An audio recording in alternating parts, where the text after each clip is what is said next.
குர்ஆனில் இருக்கா? ஆதாரம் கிடையாதுன்னு சொல்லுவார். கேளுங்க, சொன்னார். நீங்க கேட்டதான் எடுத்து காட்டுறேன், யாவத்துக்காண்டி. ஐந்துக்கார பெண், ஒரு மாதவிடாய் நிலையில் இருக்கக்கூடிய பொம்பளை நோன்பு வைக்கிறது தெரியும். அவர் தொழுகவும் மாட்டான், நோன்பும் கிடையாது. அதே நேரத்தில் ஹைதுடைய காலத்தில் நோன்பு நோக்க கூடாது, நோன்பு வைக்கிறது சரியில்லை. அப்படி வச்சா அப்ப அந்த காலத்தில் விடக்கூடிய அந்த நோன்ப பிற்காலத்தில் நோன்பு நோக்க வேண்டியது இருக்குது. இதுவும் இஜ்மா தானே சொல்றோம், இஜ்மா தானே வச்சவங்க நோன்பு நோக்கணும், தொழுகையை விட்டு சொல்றோம், நோன்பு மட்டும் நோக்கணும்னு சொல்றோம். ஒரு மாதவிடாய் காலத்தில் விடுபடக்கூடிய தொழுகைகளை திரும்ப கலா செய்ய வேண்டிய தேவையில்லை, நோன்ப கலா செய்யணும்னு சொல்றோமே. இது நீங்களும் செய்யறோம், நம்மளும் செய்யறோம், நம்ம சட்டங்களை சொல்றோம். இது குர்ஆன்லயும் ஹதீஸ்லயும் பலமான ஹதீஸ்கள்ல தெள்ள தெளிவா சொல்லப்பட்டிருக்கா. இஜ்மாங்கிற முறையில தானே அதை எடுத்து சொல்றாங்க. அப்ப இதுக்கு ஹதீஸே இல்லைன்ற இஜ்மால தான் சொல்றோம்ட்டாரு. ஆதாரத்தை காட்டணும் என்ன சொன்னான்னு பாருங்க. சொல்லணும் இல்லைங்க, ரசூலுல்லாஹ் கட்டளை இட்டிருப்பாங்க கூடிய செய்தி அதில் உள்ள அடங்கி இருக்குது.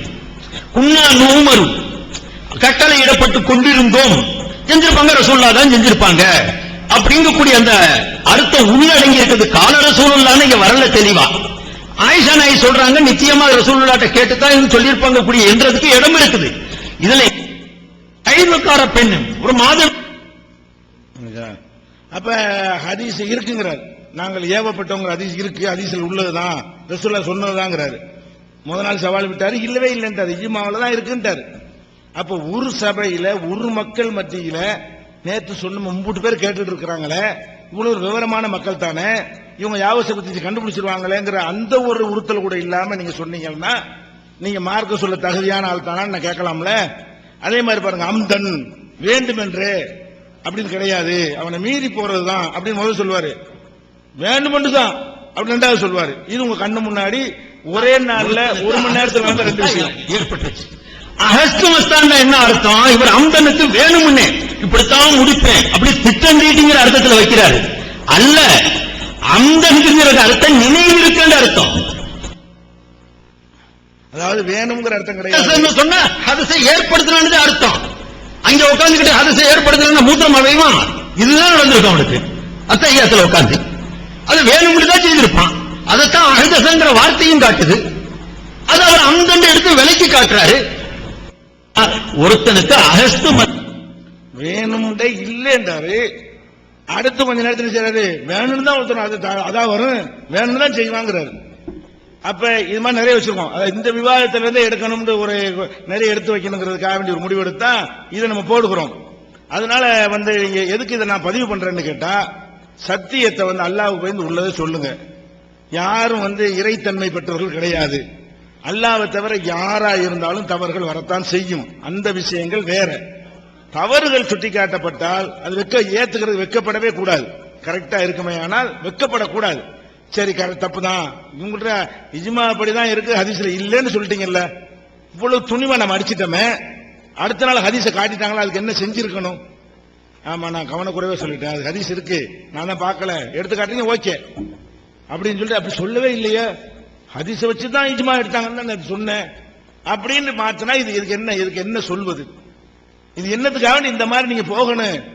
அப்ப ஒரு நோக்கம், இது ஒரு முன்னும் சொல்ல போனா எத்தனை வருடங்களாக 30 வருடங்களாக அவர் சொல்றாரு. 30 வருஷமா இதுக்கு நாம அதை தேடிக்கிட்டு இருக்கிறவங்கள 30 வருஷமா இந்த என்னையே தொடர்ந்துகிட்டு நான் மார்க்கம் சொல்ல தகுதியற்றவன் என்பதற்காக வேண்டி அவர் 30 வருஷத்துல எவ்வளவு தேடலாம்?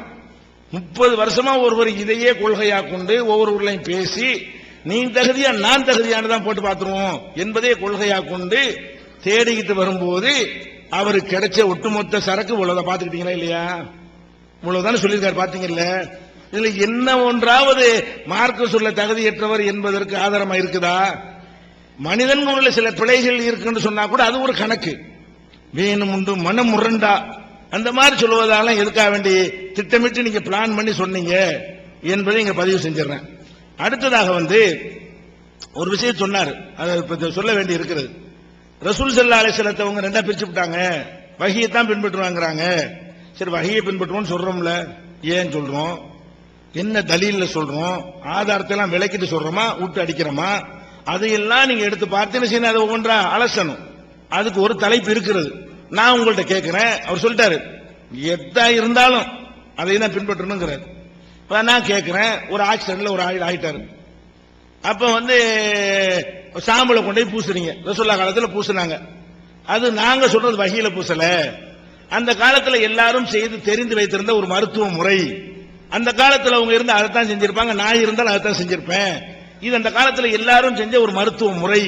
இந்த காலத்துல ஆக்சிடென்ட் ஆயிருந்தா நீங்க சாம்பல் பூசினா உங்களுக்கு ஆபத்தாயிரும், அது ரொம்ப டேஞ்சர் ஆக்கிரும். ரத்தத்தை கட்டுப்படுத்துவதற்காக அன்னைக்கு செஞ்சாங்க. அதுக்கு மேற்கொண்டு சில விளைவுகள் ஏற்படும், ரத்தம் கட்டுப்பட்டா போதும்னு செஞ்சாங்க. அது இல்லாத வகையில நம்ம ஆஸ்பத்திரி தூக்கிட்டு போவோமா? நீங்க என்ன செய்றீங்க? அதைத்தான் செய்யணுங்கிறீங்க. அதைத்தான் செய்யணுமா இருந்தால் அதுதான் சிறந்தது என்றா நீங்க சொல்லுவீங்களா? ஒருத்தன் ஆக்சிடென்ட் ஆயிட்டான், ஏய் தூக்காத ஆஸ்பத்திரிக்கு, பூசு சாம்பலை அப்படின்னு சொல்லுவீங்களா? சாம்பலை தூக்கிட்டு போய் அங்க கொண்டு போனீங்கன்னா அந்த டாக்டர் என்ன சொல்லுவான்? நீ கெடுத்து கொண்டு வேற எங்க கொண்டு போடான்டுவான். நீ என்ன ஒழுங்கு ஆக்சிடென்ட் கொண்டு வராம நீ எவன்ட சாம்பலை பத்தி கேட்க மாட்டான். இது ஏன் ரசூல் ஸல்லல்லாஹு அலைஹி வஸல்லம் அவங்களை அவங்க காலத்துக்கு ஏற்ற ஒரு மருத்துவத்தை அவங்க செஞ்சிருக்க முடியும். இதெல்லாம் பின்பற்றணுமா நான் கேட்கிறேன். அவங்க மருத்துவம் சொல்லி தரவா வந்தாங்க? மறுமையில் வெற்றி பெறுவதை சொல்லி தரதுக்கு வந்தாங்க. என்ன உரம் போடணும், என்ன அதெல்லாம் சொல்லி தரக்க வந்தாங்க. ஹலால் ஹராம், எதை செஞ்சா உனக்கு நன்மை, எதை செஞ்சா தீமை, எதை கண்டிப்பா செய்யணும், எதை செய்யக்கூடாது, அது வகை இல்லாமல் சமுதாயத்தில் உள்ள பழக்க வழக்கத்தின் அடிப்படையில் சில காரியங்களை செய்யத்தான் செய்வார்கள். அதுக்கே மார்க்க முத்திரை கொடுத்துறீங்க என்கிறது நான் கேட்டது. பெரிய ரசூல் அவமதிக்கிறதா? ரசூலுல்லாஹ் அந்த ரிசாலத்தை மதிக்கிறதுக்கு தான் அதை கூட சொல்றோம். எதுக்காக சொல்றோம்? ரசூலுல்லாஹ் மதிக்கிறேன்னா ரிசாலத்தை மதிக்கணும், தூதுத்துவத்தை மதிக்கணும். தூதுத்துவம் என்ன? அங்க இருந்து வாங்கி தர்றாங்க இல்லையா, அதுதான் தூதுத்துவம். அல்லாஹ்ட்ட இருந்து வாங்கி தர்ற ரெண்டு விதமான வகையை நீங்க எடுத்துக்கிறீங்க. இதை பயங்கரமா ரசூலுல்லாஹ் பத்தி என்ன சொன்னார்கள் சித்தரிக்கிறீங்க. இதுல என்ன தப்புன்னு நீங்க நினைக்கிறீங்க? அஸ்ஸலாமு அலைக்கும் வரஹ்மத்துல்லாஹி வபரகாத்துஹு. நான் இதுக்கு பதிலையும் சொன்னேன். இஜ்மாங்கிற அடிப்படைக்கு இஜ்மாவை ஏற்றுக்கொள்ளக்கூடிய இஜ்மா ஆய்வுரையுடைய இஜ்மான்ட்டு இதுல யாரும் கியாஸ் செய்து அந்த தொழுகை மாறி இந்த தொழுகை இருக்குமோ கியாஸ் செஞ்சு மாறிடக்கூடாது. இந்த ஹதீஸ்ல இருக்கிறதுபடி இந்த ரகாத்தை குறைக்காமல் தொழுக வேங்கக்கூடிய முறை ஹதீஸுடைய அடிப்படையில் இருக்கு. இதை எல்லாரும் ஏத்துக்கிட்டாங்க. ரெண்டு ரகமா இருக்கு, வச்சு பாருங்க. 3 தொழுகையில ஹஜ்ரத் ஆயிஷா நாயுடைய ஹதீஸுடைய அடிப்படையில 2 ரக்காத்து தான் அசலா இருந்தது. சஃபர் இதுல ஹலர்ல ஊர்ல இருக்கும்போது அது கூட்டி கொடுக்கப்பட்டது, அப்படி ஒரு ரிவாயத்திற்கு. இன்னொரு பக்கம் பார்த்தோம்னா அதன் மேல கியாஸ் செஞ்சா இதுவும் 2ஆவே இருந்திருக்கணும், 1-2 ஆக்க முடியாது, 2-2 ஆந்திருக்கணும் அல்லது கசர் செய்யணும். இந்த மாதிரி அதுல விளங்குறதுக்கு வாய்ப்பு இருந்துச்சு. ஆனா சமுதாயம் எதை ஏத்துச்சு? இந்த ஹதீஸுடைய அடிப்படையில் இந்த இஜ்மா ஏத்துச்சு. 2 ஹதீஸ்ல இருந்து எதை வச்சு அடிப்படையா எடுக்கிறதுங்கிறது அதை இஜ்மாவுடைய அடிப்படையில் ஏற்றுக்கொண்டது. எப்படி குர்ஆன்ங்கிறது இருக்குது முதல்ல, அதை எல்லா சமுதாயமும் அங்கீகரிச்சதுனால அதை குர்ஆன் ஏற்கிறோம். முன்னால இருந்தே குர்ஆன் இருந்துகிட்டு தான் இருக்குது. அதை ஏத்துக்கிட்டங்கிறது அடிப்படையில் சொல்றது மாதிரி அந்த அடிப்படையில தான் அதனுடைய பதில்கள் சொல்லப்பட்டு இந்த அர்த்தத்திலாம் சொன்னதுன்னு நான் சொன்னேன். அடுத்து சாம்பல் பூசுறத சொன்னார். ஸல்லல்லாஹு அலைஹி வஸல்லம் சாம்பல் பூசினாங்க, இப்ப பூசினாங்க என்னவாகும்? நான் சொன்னேன் கட்டாயம் சொன்னேன். நானு நபி ஸல்லல்லாஹு அலைஹி வஸல்லம் ஒவ்வொரு செயலுக்கு ஒரு தரம் இருக்குன்னு சொன்னேன். ஒட்டுமொத்தமா அள்ளி கடாசாதீங்க. சில இது கடமையானது இருக்குது, சிலது சுன்னத்தானது இருக்குது, சிலது விரும்ப தகுந்ததா இருக்கு, சிலது ஆகும் என்பதற்கு அளவிற்காவது ஆதாரமாகும். காயப்பட்டதுக்கு பிறகு சாம்பலை பூசுறது என்னாண்டு மண்டையில ஒத்துக்கிறாது அப்படின்னு சொல்லக்கூடாது. நபிக்கு பூசப்பட்டிருக்குன்னா இப்பவும் பூசலாம், இந்த அளவுக்கு அது ஆதாரமாகும். நபியுடைய செயல்பாடுகள் பிரிக்கப்படுது, ஒரே தரத்தில் வைக்கப்படுறதில்ல. ஒரே தரத்தில் இருக்கிறதா இருந்தா வெறும் பரத மட்டும்தான் ஏற்கணும், மற்றதெல்லாம் ஏற்க வேண்டியதில்லை அப்படிங்கிற நிலை வரும். நபி ஸல்லல்லாஹு அலைஹி வஸல்லத்தை முன்மாதிரியா கொள்றது இது முற்றிலும் முரணானது. இதை நான் சொல்லல, அவரே அவருடைய மொழிபெயர்ப்புல அந்த திருக்குர்ஆன்ல அவருடைய மொழிபெயர்ப்பு செய்திருக்கிற மொழிபெயர்ப்பு சொல்ல எனக்கு சங்கடமா இருக்கு. அவருடைய குர்ஆன்ல எழுதியிருக்கிறார் விரிவுரையாக. பக்கம் 1077 நபிகள் நாயகம் ஸல்லல்லாஹு அலைஹி வஸல்லம் அவர்களே அல்லாஹ் அழகிய முன்மாதிரி என்று குறிப்பிடுகிறான். முன்மாதிரி என்று சொன்னால் ஒருவருடைய நடவடிக்கையை பார்த்து பின்பற்றுவதற்கு தான் சொல்லப்படும்.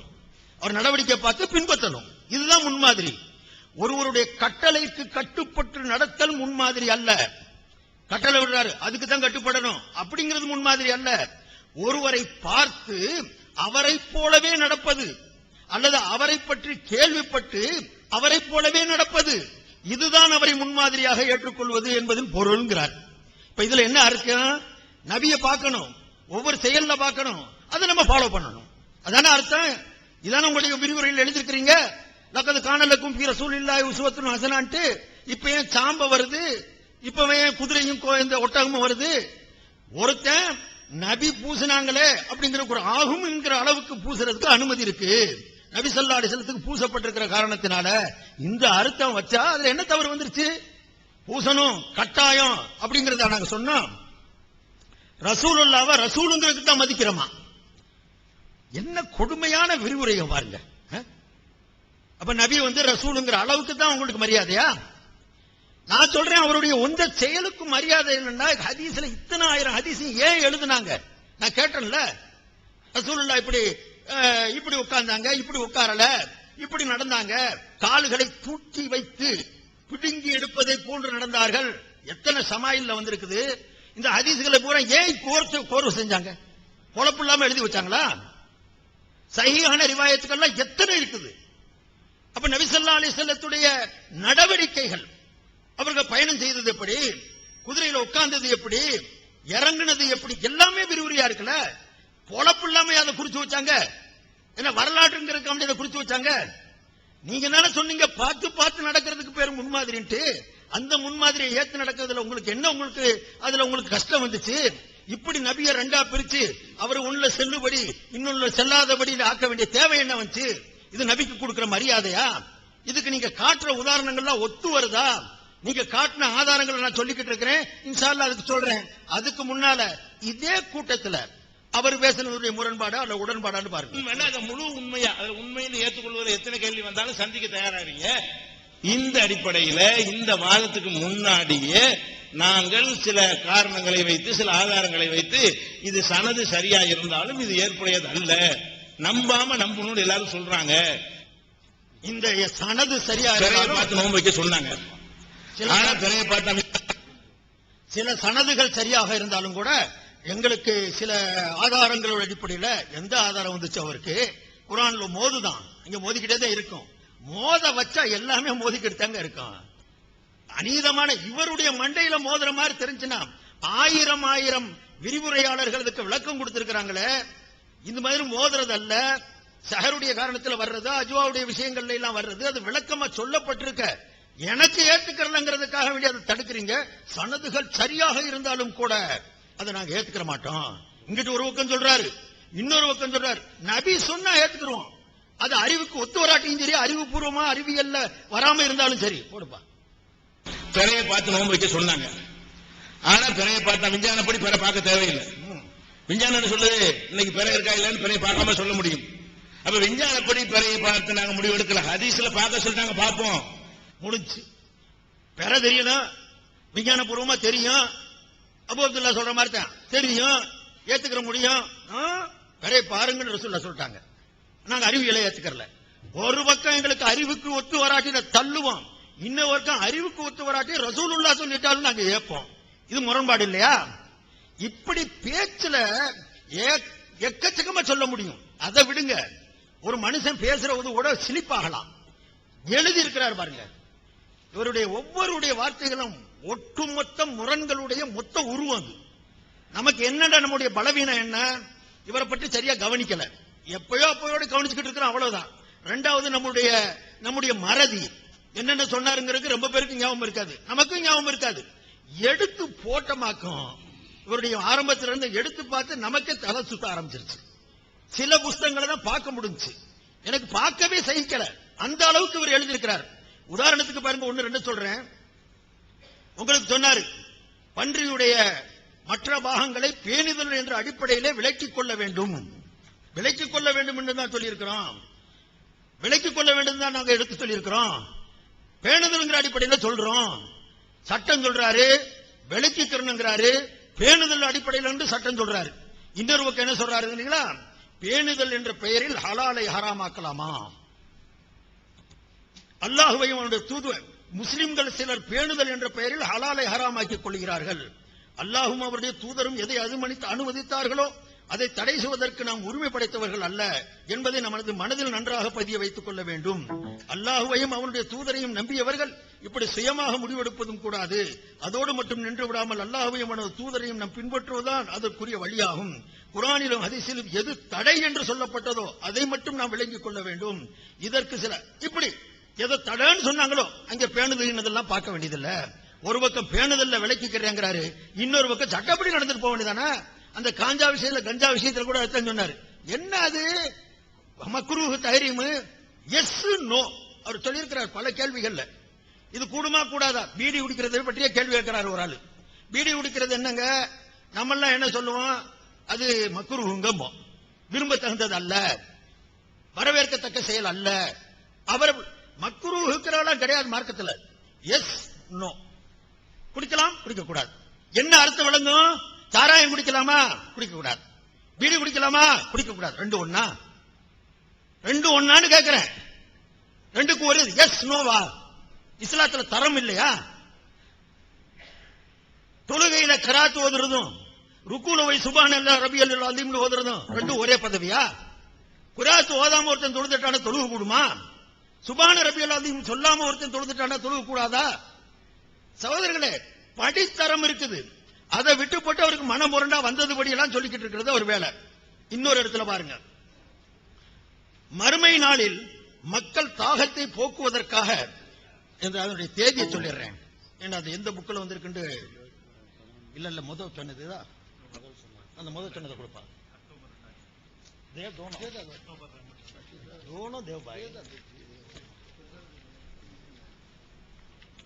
பேணுதல் என்ற அடிப்படையில் ஹலாலை ஹராம் ஆக்கக்கூடாதுன்னு சொன்னது ஏகத்துவம் 36வது பக்கம் அக்டோபர் 2011.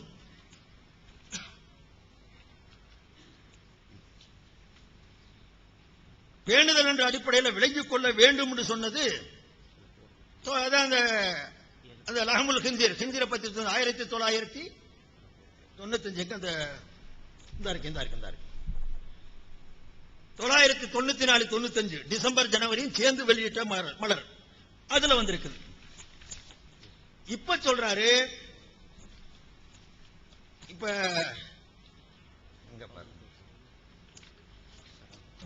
மறுமை நாளில் மக்களின் தாகத்தை போக்குவதற்காக இறைவன் நபிகளாருக்கு கௌசர் என்னும் நீர் தடாகத்தை வழங்குவான். அவர்களின் சமுதாய மக்கள் யாவருக்கும் அதிலிருந்து நபிகளார் நீரருந்த வழங்குவார்கள். ஒரு சிலர் இதில் நீர் அருந்த முடியாதவாறு தடுக்கப்படுவார்கள். நல்லா விளங்கணும், முழு உம்மத்துக்காக வேண்டி தண்ணி கொடுப்பாங்க, ஒரு சிலருக்கு தண்ணி கிடைக்காது. இது ஏகத்துவம் பிப்ரவரி 2011 22வது பக்கம். அப்புறம் அதுக்கு முன்னால ஆகஸ்ட் 2010 அதே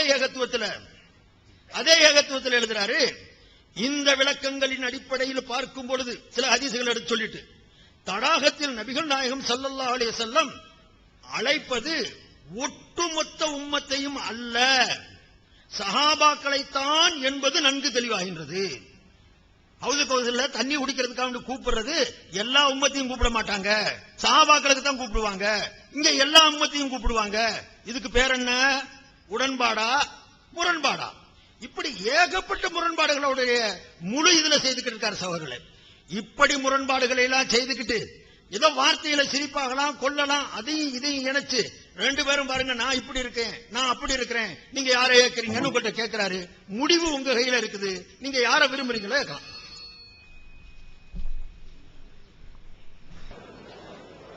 அஸ்ஸலாமு அலைக்கும் வரஹ்மத்துல்லாஹி வபரகாத்துஹு. அன்புள்ள சகோதரர்களே, இப்ப நான் முரண்பட்டேன்னு சில விஷயங்கள்லாம் வாசிச்சாரு அல்ஹம்துலில்லாஹ். அதுல என்ன சொல்றாருன்னா, அதுக்கு முன்னாடி இந்த சாம்பல் பூசுற கேட்கிறோம்ல, அது அவருக்கு நான் பூசுவேன்னு அவர் சொல்ல முடியல. பத்தியில ஆகுமானதுன்னு ஒண்ணு இருக்கு ரசூலுல்லாஹ்வுடைய செயல்ல, குறைஞ்சபட்சம் ஆகுமானது இருக்குன்றாரு. நேத்தம் காலையில பேசும்போது குறைஞ்சபட்சம் முஸ்தஹப் இருக்குன்றாரு. ஒன்னு ஃபர்லா இருக்கும், இல்லாட்டி சுன்னத்தா இருக்கும், இல்லாட்டி முஸ்தஹப் விரும்பத்தக்கதா இருக்கும், அதான் குறைஞ்சபட்சம் விரும்பி தேர்ந்தெடுக்கணும்ன்றாரு. இது விரும்பி அவருக்கு தேர்ந்தெடுக்க முடியலன்னு சொன்ன சாம்பலுக்கு குறைஞ்சபட்சம் ஆகமானது இருக்குங்கிறாரு. அதான் நானும் சொல்ல, செஞ்சிருப்பாங்க, செய்வீங்கள மார்க்கமா ஆகுமானதை விரும்பினா செய்ய விட்டுலாம், சவா சமம். பழையபடி அவர் என்ன வந்துட்டாரு, ரசூலுல்லாஹ்வுடைய செயல்கள்ல வந்து அந்த செய்யாம விட்டுறவே செய்யலாம், விரும்பத்தக்கது கூட இல்ல, அதனால எந்த ஒரு லாஸும் ஆகாது என்ற விஷயங்கள் இருக்குன்னு சொல்லிட்டாரு. திரும்ப ஒத்துக்கிட்டாரு. நான் சொன்னதை நான் அவங்க வித்தியாசம் என்னன்னு கேட்டா, எஸ்னா எஸ் நாங்க சொன்னபடி ஆமாமோ, இல்லன்னா இல்லைன்றோம், இல்லதான் ஆனா இருக்குதுங்க மாட்டோம். அவர் அது மாதிரி சொல்றாரு, அதான் டிஃபரெண்ட். அடுத்து என்ன, நீங்க தான் எழுதியிருக்கிறீங்க ரசூலுல்லாஹ் அப்படி எல்லாத்துலயும் சொல்லு செயல் அங்கீகாரம் நட்ட உட்ட பாவனை எல்லாத்தையும் பின்பற்றணும். ஆமா, அதுல மார்க்க விஷயத்துல அர்த்தம் வழங்குதா. அதுக்கு சமாயெல்லாம் எழுதி வச்சிருக்காங்க. சரி, சமாய் இல்ல, ரசூலுல்லாஹ் கண்ணத்துல குழி உள்ளுதான் குழி போட்டுக்கணுமா? குழி இருக்கிறவன் குழி வராதுக்கு இல்ல, இயற்கையா உள்ளது. அவங்க எப்படி இருந்தாங்கன்னு தெரிஞ்சுக்கிறதுக்கு அதை போட்டாங்களே தவிர செய்யறதுக்கு போட்டா சுருள் முடி இருக்கும் இருக்கு. சுருள் முடி இல்லாத போய் கர்லிங்ல போய் செஞ்சுக்கணுமா? அதுக்கு வழக்க மாட்டேங்கார சுருள் முடி என்ன செய்வான்? என்ன இதெல்லாம் வந்து இயற்கையா உள்ளதுங்க. ரசூலுல்லாஹ் எப்படி இருந்தாங்கன்னு அவங்கள உருவப்படம் தடுக்கப்பட்டுருச்சு. அப்படி கண் முன்னாடி நிறுத்துவதற்காக சில விஷயங்களை சொல்றாங்க. அதனால அவங்க நடந்தா பிரிச்சிருச்சா அப்படி இருக்கு. எத்தனை பல்லு தெரியும்? இப்ப ரசூலுல்லாஹ்க்கு 2 பல்லு தெரிஞ்சுன்னா இப்ப பல் நட்டு என்ன செய்வான்? சிரிக்காம பல் நட்டிட்டு இருக்கமே அவன் என்ன பண்ணுவான்? அதெல்லாம் யோசிச்சு பார்க்கணும். இதெல்லாம் விளங்காம சொல்லிக்கிட்டு இருக்காங்க. அதுக்கடுத்து என்ன, நான் முரண்பட்டேன். இதெல்லாம் அடுத்து பாருங்க, சனது சரியா இருந்தாலும் ஏற்க மாட்டேங்கிறான்னு கிளப்பிங்க போடுறாரு. அதைத்தானே சொல்லிக்கிட்டே இருக்கிறோம். சனது சரியா இருந்தாலும் குர்ஆன் ஹதீஸுக்கு மாத்தமா இருந்தா ஏத்துக்கிற மாட்டோம். அதுதான் இப்ப உள்ள நிலைமை. அதைத்தான் சொல்லிக்கிட்டே இருக்கிறோம். இந்த விவாதம் முழுசு அதைத்தான் சொல்லி இருக்கிறோம். அதுக்கு மாற்றமா உன்ன நாங்க சொல்லவே இல்லை. சனது சரியா இருந்தாலும் என்ன இருக்கணும், அது கரெக்டா இருக்கணும். குர்ஆனுக்கு மாத்தமா இருக்க கூடாதுங்கிறோம். அப்ப ஏன் அறிவியல் பிறையில மட்டும் ஏன் அறிவியலை விட்டீங்க? யார் அறிவியலை விட்டா? இப்ப இந்த பிறை இருக்குன்னு விஞ்ஞானி சொல்ற, பிறை இல்லைன்னு சொல்லுவோம். ஆமா இருக்குப்பா, அதான் சொல்லுவோம். பிற அமாவாசை அன்னைக்கு என்ன செய்யறான்? பிறை அதான் நியூ மூன் வச்சுக்கிறான். அமாவாசை தான் முதல் பிறைங்கிறான். அமாவாசை அன்னைக்கு நியூ மூணுங்கிறான். நியூ மூன் வந்துருச்சுங்கிறான். இருக்குதான்னு கேட்டா ஆமா இருக்குதுமோ. நோன்பு வைப்பாங்க, நோன்பு வைக்க மாட்டோம். பிறை இருக்குது, எங்களுக்கு நோன்பு வைக்கிறது பார்க்கணும். நாங்க விஞ்ஞானத்தை இடத்துல கொண்டு வச்சுக்கிருவோம். விஞ்ஞானத்துக்கு முரணா வந்து நாங்க என்ன செய்ய மாட்டோம், பிறைய பிறக்கலன்னு சொல்ல மாட்டோம். ரசூலுல்லாஹ் சொன்னது பிறைய பார்த்து வைக்க சொன்னாங்க, அவ்வளவுதான் எங்களுக்கு தெரியும். விஞ்ஞானத்துல பிறந்துருச்சு, பிறந்தா வையின்னு எங்களுக்கு சொல்லல, பார்த்தாதான் வைக்க சொன்னாங்க. அப்படின்னு சொன்னா இங்க மட்டும் விஞ்ஞானத்தை விட்டீங்க? விஞ்ஞானத்தையும் விடல, மார்க்கத்தையும் விடல. விஞ்ஞானத்துல இருக்க ஏத்துக்கணும், பிறதான் பிறந்துருச்சு, எங்களுக்கு சட்டம் பார்த்து வைக்க சொல்லித்தான். இதுல எதையும் நாங்க விடலையே. இது முரணா? இதெல்லாம் முரணா? இது ஒன்னும் முரண் கிடையாதுங்களே. நீங்க சொன்ன மாதிரி முரண் கிடையாதுங்களே, அது விளங்கிக்கணும். அதுக்கப்புறம் வந்து இன்னொன்னு என்ன செய்யறாங்கன்னா, பேணுதல் சம்பந்தமா 2 கட்டுரை எழுதிருக்கானா. ஒரு கட்டுரையில பேணுதல் பேணும்னு எழுதிவிட்டானா. அடுத்த கட்டுரையில பேணுதல் நம்மளா என்ன செய்யக்கூடாது, ஆறாமாக்கிற கூடாது அப்படின்னு சொல்றானா. ஒரு தடவை பேணுதல் வேணாங்கிறாரு, ஒரு தடவை பேணுதல் வேணுங்கிறாரு. சரி, ஒண்ணு வேணாம். அந்த 2 கட்டுரையும் ஏன் டயத்தை அடுத்தது படிச்சுக்கிறீங்களா முழுசா? அதுல என்ன இருக்குது? பேணுதல் என்பது அடிப்படையில், அதுல மார்க்க அடிப்படையில் ஹலாலா ஹராமா என்று சந்தேகம் வருவதற்கு முகாந்திரம் இருக்கும் வகையில் இருக்கணும். இதுல இந்த ஆதாரத்தில் வருமா அந்த ஆதாரத்தில் வருமான்னு குழப்பம் வர்றதுலதான் பேணுதல் கடைப்பிடிக்கணும். ஹலால் தான் என்று தெரிஞ்சா நான் பேணுதலுக்கு ஹராம்னு சொல்லக்கூடாது. 2ம் கரெக்ட். இப்ப எப்படி இருக்கு, உதாரணத்துக்கு சொல்றாங்க புரிஞ்சுக்கிறதா, ஒரு ஆள் என்ன செய்யறாரு, பாலை கொண்டாந்து வைக்கிறாரு. நான் பேணுதல் இதுல விஷம் கலந்துருக்குமோ, ஊத்திருப்பாங்களோ அப்படின்னு சில கூட வாங்கி குடிச்சிட வேண்டியதான். பாலை வச்ச உடனே ஒரு SMS வருது, உங்க முன்னாடி வச்சுக்கிற பால் வந்து எனக்கு கலந்து நான் பார்த்தேன், கவனிச்சுக்கிறேன்னு வருது. இப்ப என்ன செய்வேன், இல்ல வேணாங்க பாத்துக்கிறேன்னு சொல்லிடுவேன். அப்ப முதல்ல பாலை கொண்டு வச்ச உடனே பசங்க உட்கார்ந்துக்கிட்டு கவுந்துராதோ ஆக்சிடென்ட் ஆயிருமோ, அது பேணுதல் கிடையாது. ஓட்டுற விதமா தண்ணி அடிச்ச மாதிரி தெரியும் டிரைவரு, வண்டி சடங்கு இழுக்கிற விதத்தை பார்த்தா உளுந்துரும், மேல புகை வருது, அப்ப பயப்பட்டு நவன் வைங்க, அது பேணுதல். நான் நவண்டா பேணுதல், நீங்க நவண்டா பேணுதல் இல்ல, அதான் பேட்டுறோம். இப்ப நான் நவன் வைங்க, இது பேணுதல். உங்க பக்கம் ஒரு ஃபயரும் வரல, ஸ்மெல்லும் வரல, நீங்க நவண்டா பேணுதல் கிடையாது. இதுதான் பேணுதலை இப்படி 2ஆ பிரிச்சு லாஜிக்கா உதாரணம் காட்டி அற்புதமா விளக்கி இருக்கிறேன். 2 ஏகத்துவத்தையும் சொல்லிட்டீங்க, ஒளிமுறையில் நீங்க வாங்கி பாத்துக்கிறீங்க. நீங்க பின்னாடி சிரிப்பீங்க, இதையெல்லாம் இவர் எடுத்து வச்சா நீங்க சிரிப்பீங்க. அடுத்து என்னன்னு கேட்டா, எஸ் நோ சொல்லணும், எல்லாம் சமமா? எஸ் நோன்னு சொன்னா சமம் அர்த்தம் வருமா? நான் கேட்கிறேன், பொய் சொல்றது ஹராம் தானே? ஹராமு. விபச்சாரம் பண்றது ஹராம் தானே? 2 ஹராம் சொல்லிட்டே இல்ல, 2 சமமா? ஹராம்னு சொன்னா கூட 2 சமமாவாத, ஹராமுலையும் வித்தியாசம் வருமே. சரி மக்ரூன் எல்லா மக்ரூன் சமமா உங்க கருத்துப்படி? அப்ப வந்து எஸ்னுங்கிறது என்ன, கூடும் கூடாது, அதுல பல அழுத்தங்கள் கூடும் உரைய இருக்கு. மக்ரூக்கு தான் செஞ்சால் செய்யலாங்கிற மாதிரி ஒரு மீனிங் கொடுத்துறாதீங்க அப்படிங்கிறது சொல்றோம். படித்தரம் இல்லைன்னு அதை மறக்குமா? எஸ் நோ தான் சொல்லுவோம் நாங்க. கூடுமா? கூடும், கூடாது. ரெண்டு கூட எச்சரிக்கை என்ன போனா அது தெரியா இருக்கு, வித்தியாசங்கள் இருக்கும். ஹராம் அனைத்தும் சமமான தரத்தில் இல்லையா, இல்லைங்கிறது உண்மையா இல்லையா, அதுதான் நம்ம சொல்லியிருக்கோம். இதெல்லாம் முரண் மாதிரி ஒரு காட்டுறாரு. ஹவுலுல் கௌசர்ல என்ன செய்யறது, சிலருக்கு விதிவிலக்கு, எல்லா மூமின்களுக்கும் தண்ணி கொடுப்பாங்க, சிலருக்கு விதிவிலக்கு அப்படின்னு சொல்லிட்டாரு. இன்னொரு இடத்துல வந்து சஹாபாக்களை தான் கூப்பிட்டாங்க. தடுக்கப்பட்டது சம்பந்தமான ஒரு ஹதீஸை சொல்லும் பொழுது அந்த ஹதீஸை வாசி அஸ்ஹாபி அஸ்ஹாபின்னு சொன்னதை வைத்து அந்த இடத்தில் ரசூல் ஸல்லல்லாஹு அலைஹி வஸல்லம் பரிந்துரை செய்வது சஹாபாக்களுக்கு தான் எழுதியிருக்கணும். மூல ஆட்சிகளையும் வாசி காட்டுங்க. மேற்கொண்ட ஆதாரங்களில் இருந்து வாசிக்கிறீங்க, ஆதாரத்தை வாசிக்க மாட்டேங்கிறீங்க. அந்த ஆதாரத்தையும் சேர்த்து வாசி மக்களுக்கு என்ன செஞ்சிடும், அல்ல கட் பண்ண அந்த மேற்கொண்ட ஆதாரங்களில் இருந்துங்கிற சொல்லையாவது கட் பண்ணிருக்கணும் ஒழுங்கா, டவுட் கூட வராது. மேற்கொண்ட ஆதாரங்கள் இருந்துக்கிறீங்க, அப்ப ஆதாரத்தை காட்டாம வாசி காட்டினா அது மக்களுக்கு முதல் நம்புற மாதிரி இருக்குமா? இது மாதிரி விஷயங்க. அடுத்து என்னன்னு கேட்டா, இஜ்மாவுக்கு ஒரு சேலஞ்ச் ஒன்று விட்டார். யகீன், யகீன்கிறதுக்கு மவுத்துங்கிற அர்த்தம் என்று சொல்லி குர்ஆன் நிரூபிக்க இயலுமா சவால் விட்டார். முதல்ல ஒரு விட்டுருக்காரு. ஸல்லல்லாஹு அலைஹி வஸல்லம் அவங்களும் சஹாபாக்களும் மவுத் வரைக்கும் இபாதத் செஞ்சாங்க. அவங்க யகீன், அவங்களோட நமக்கு பெரிய யகீன் வரப்போறது இல்லை. இப்ப யகீனை முழுமையாக பெற்ற அவர்கள் கடைசி வரைக்கும் இபாதத்து செய்தாங்கன்னு சொன்னா இந்த இடத்துல இந்த யகீனுக்கு யகீனுடைய அர்த்தம் இருக்கக்கூடாது.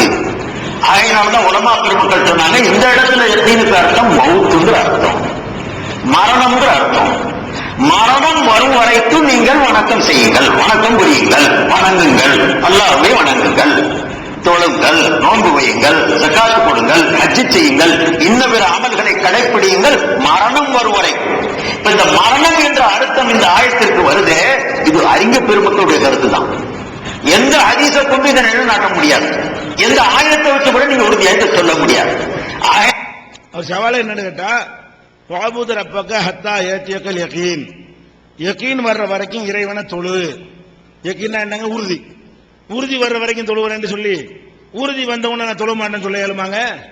ஆனா அந்த இடத்துல உறுதியின் அர்த்தம் செய்யக்கூடாது. அதுக்கு ஆதாரமா ஒரு குர்ஆன் வசனம் காட்ட இயலாது, ஒரு ஹதீஸையும் காட்ட இயலாதுன்னு சொல்றாரு. ஆனா யகீன்ங்கிறத ரெண்டு அர்த்தம் உள்ள ஒரு சொல்லது. சில இடங்கள்ல மௌத்துங்கிற அர்த்தத்துல வரும், சில இடங்கள்ல உறுதிங்கிற அர்த்தத்துல வரும். ஏன் வருதுன்னு கேட்டா, இன்னும் சொல்ல போனா உலகத்திலேயே ஒரு மனுஷன் கூட மறுக்காமல் ஏற்றுக்கொள்ற ஒரே விஷயம் மௌத்து மட்டும்தான். யகீன் ஏன் சொல்றாங்கன்னா, உறுதியானது அதுதான் உலகத்திலேயே. அல்லாஹ் கூட இருக்கிறான் இல்லைன்றாங்க. என்னத்தை கேட்டாலும் தண்ணி அடிக்கலாமா, அடிக்கலாமா, அடிக்க கூடாதுமா, அதுலயும் ரெண்டு கருத்து இருக்கும். சிறு விபச்சாரத்தை கூட செஞ்சா தப்பான்னு கேட்கறவங்க இருக்கத்தான் செய்யறான். அப்ப எல்லாத்துலயும் ரெண்டு கருத்து சொல்றவன் மௌத்துக்கு மட்டும் தான் என்ன செய்வான், ஒரு கருத்து சொல்லுவான். அப்ப யகீன் கை முடிய போது உஸ்மான் இப்னு மல்ஊன் மௌத்தா போன பொழுது இதோ அவருக்கு யகீன் வந்து விட்டது, ஃபக்கத் அத்தாஹுல் யகீன் ரசூல் ஸல்லல்லாஹு அலைஹி வஸல்லம் சொல்றாங்க. செத்த ஆளுக்கா யகீன் வரும், மௌத்து வர்ற நேரத்தில் இந்த வார்த்தையை பயன்படுத்துறாங்க. ஹதீஸ காட்ட இயலாதுங்கிறாரு. மௌத்து வந்துருச்சுங்கிற, மௌத்தாகி கிடக்கிற ஆளை பார்த்து கது அத்தாஹுல் யகீன்ங்கிறாங்க. அப்ப இது ஆதாரம் இல்லையா? ஹத்தா அத்தானல் யகீன், யகீன் வர்ற வரைக்கும் நாங்க ஆட்டம் போட்டுக்கிட்டு இருந்தோம் காபிர்கள் சொன்ன மாதிரி வருது. மௌத்து தான் சொல்றாங்க, அதுவும் குர்ஆன்ல தான் இருக்குது. அப்ப யகீன்ங்கிறது வந்து குர்ஆன்லயே மௌத்துன்னு பயன்படுத்தப்பட்டிருக்கிறது, ஹதீஸ்ல பயன்படுத்தப்பட்டிருக்கிறது. யாரும் இஜ்மா செய்ய வேண்டிய அவசியம் கிடையாது. நீங்க எந்த வருஷம் இஜ்மா செஞ்சீங்கன்னு சொல்லுங்க. அதுக்கு முன்னாடி உள்ளவங்க எல்லாம் உறுதியில் அர்த்தம் செஞ்சு வணங்காம இருந்தாங்களா? எப்ப இஜ்மா செய்ய தேதியை சொல்லுங்க, நான் அதுக்கு முந்தைய வணங்குறதை காட்டுறேன். அப்ப இஜ்மா இல்லாம புரியுற அர்த்தம் ஏன் இஜ்மா பண்ணனதுக்கு போய்க்குது? அந்த சொல்லுக்கு ரெண்டு அர்த்தம் என்ன செய்யுது இருக்கிறது என்பதை நம்ம என்ன செய்யணும், இந்த இடத்துல பதிவு செய்து கொள்ள விரும்புகிறோம். அடுத்ததாக வந்து சிகிர் விஷயமாக சிலர் கேட்டாங்க. சிகிர் உங்க நிலைப்பாடு என்ன? சிகிரை நம்புனா ஷிர்க்குன்னு சொல்றீங்களா? அவரை பின்பற்றக்கூடாதுன்னு சொல்றீங்களா? அது சவுதி இமாமுக்கு அப்படி சொல்றீங்களா? கேள்விப்பட்டோம்.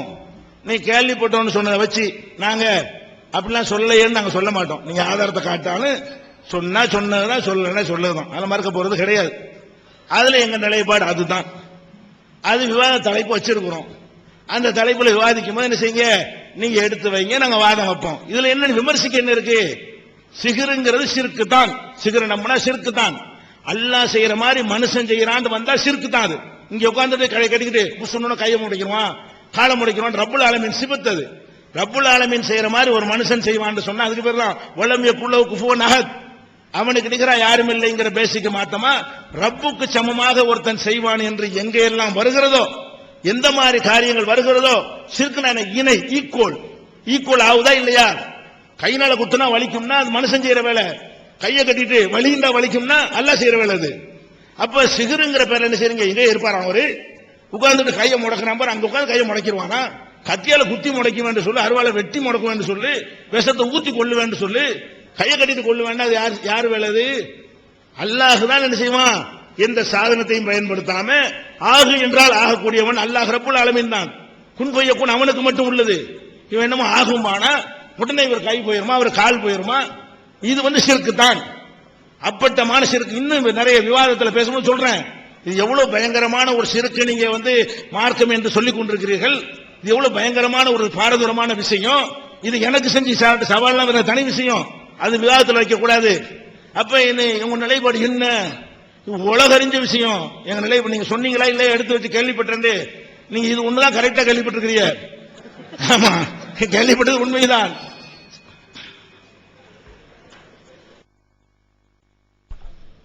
அஸ்ஸலாமு அலைக்கும் வரஹ்மத்துல்லாஹ். சகோதரர்களே, ஹவுது கௌசருடைய இதை முன்னால படிச்சு காட்டுறேன். 2 பிரதியும் முன்னால கையில வச்சு படிச்சு காட்டுறேன். ஒண்ணுல சொல்றாரு, எல்லாருக்குமே ரசூலுல்லாஹ் முழு உம்மத்துக்கும் கொடுப்பாங்க தண்ணி. இன்னொரு சஹாபாக்களுக்கு மட்டும்தான் கிடைக்கும், மத்தவங்களுக்கு கிடைக்காதுன்னு சொல்றாரு. இது முரண்பாடே இல்லைங்கிறாரு. ஆச்சரியமா இருக்குது. இது என்ன, ஏதோ ஒண்ணு சொல்லணுங்கிறதுக்காக இதை சொல்லிக்கிட்டு இருக்கிறார்.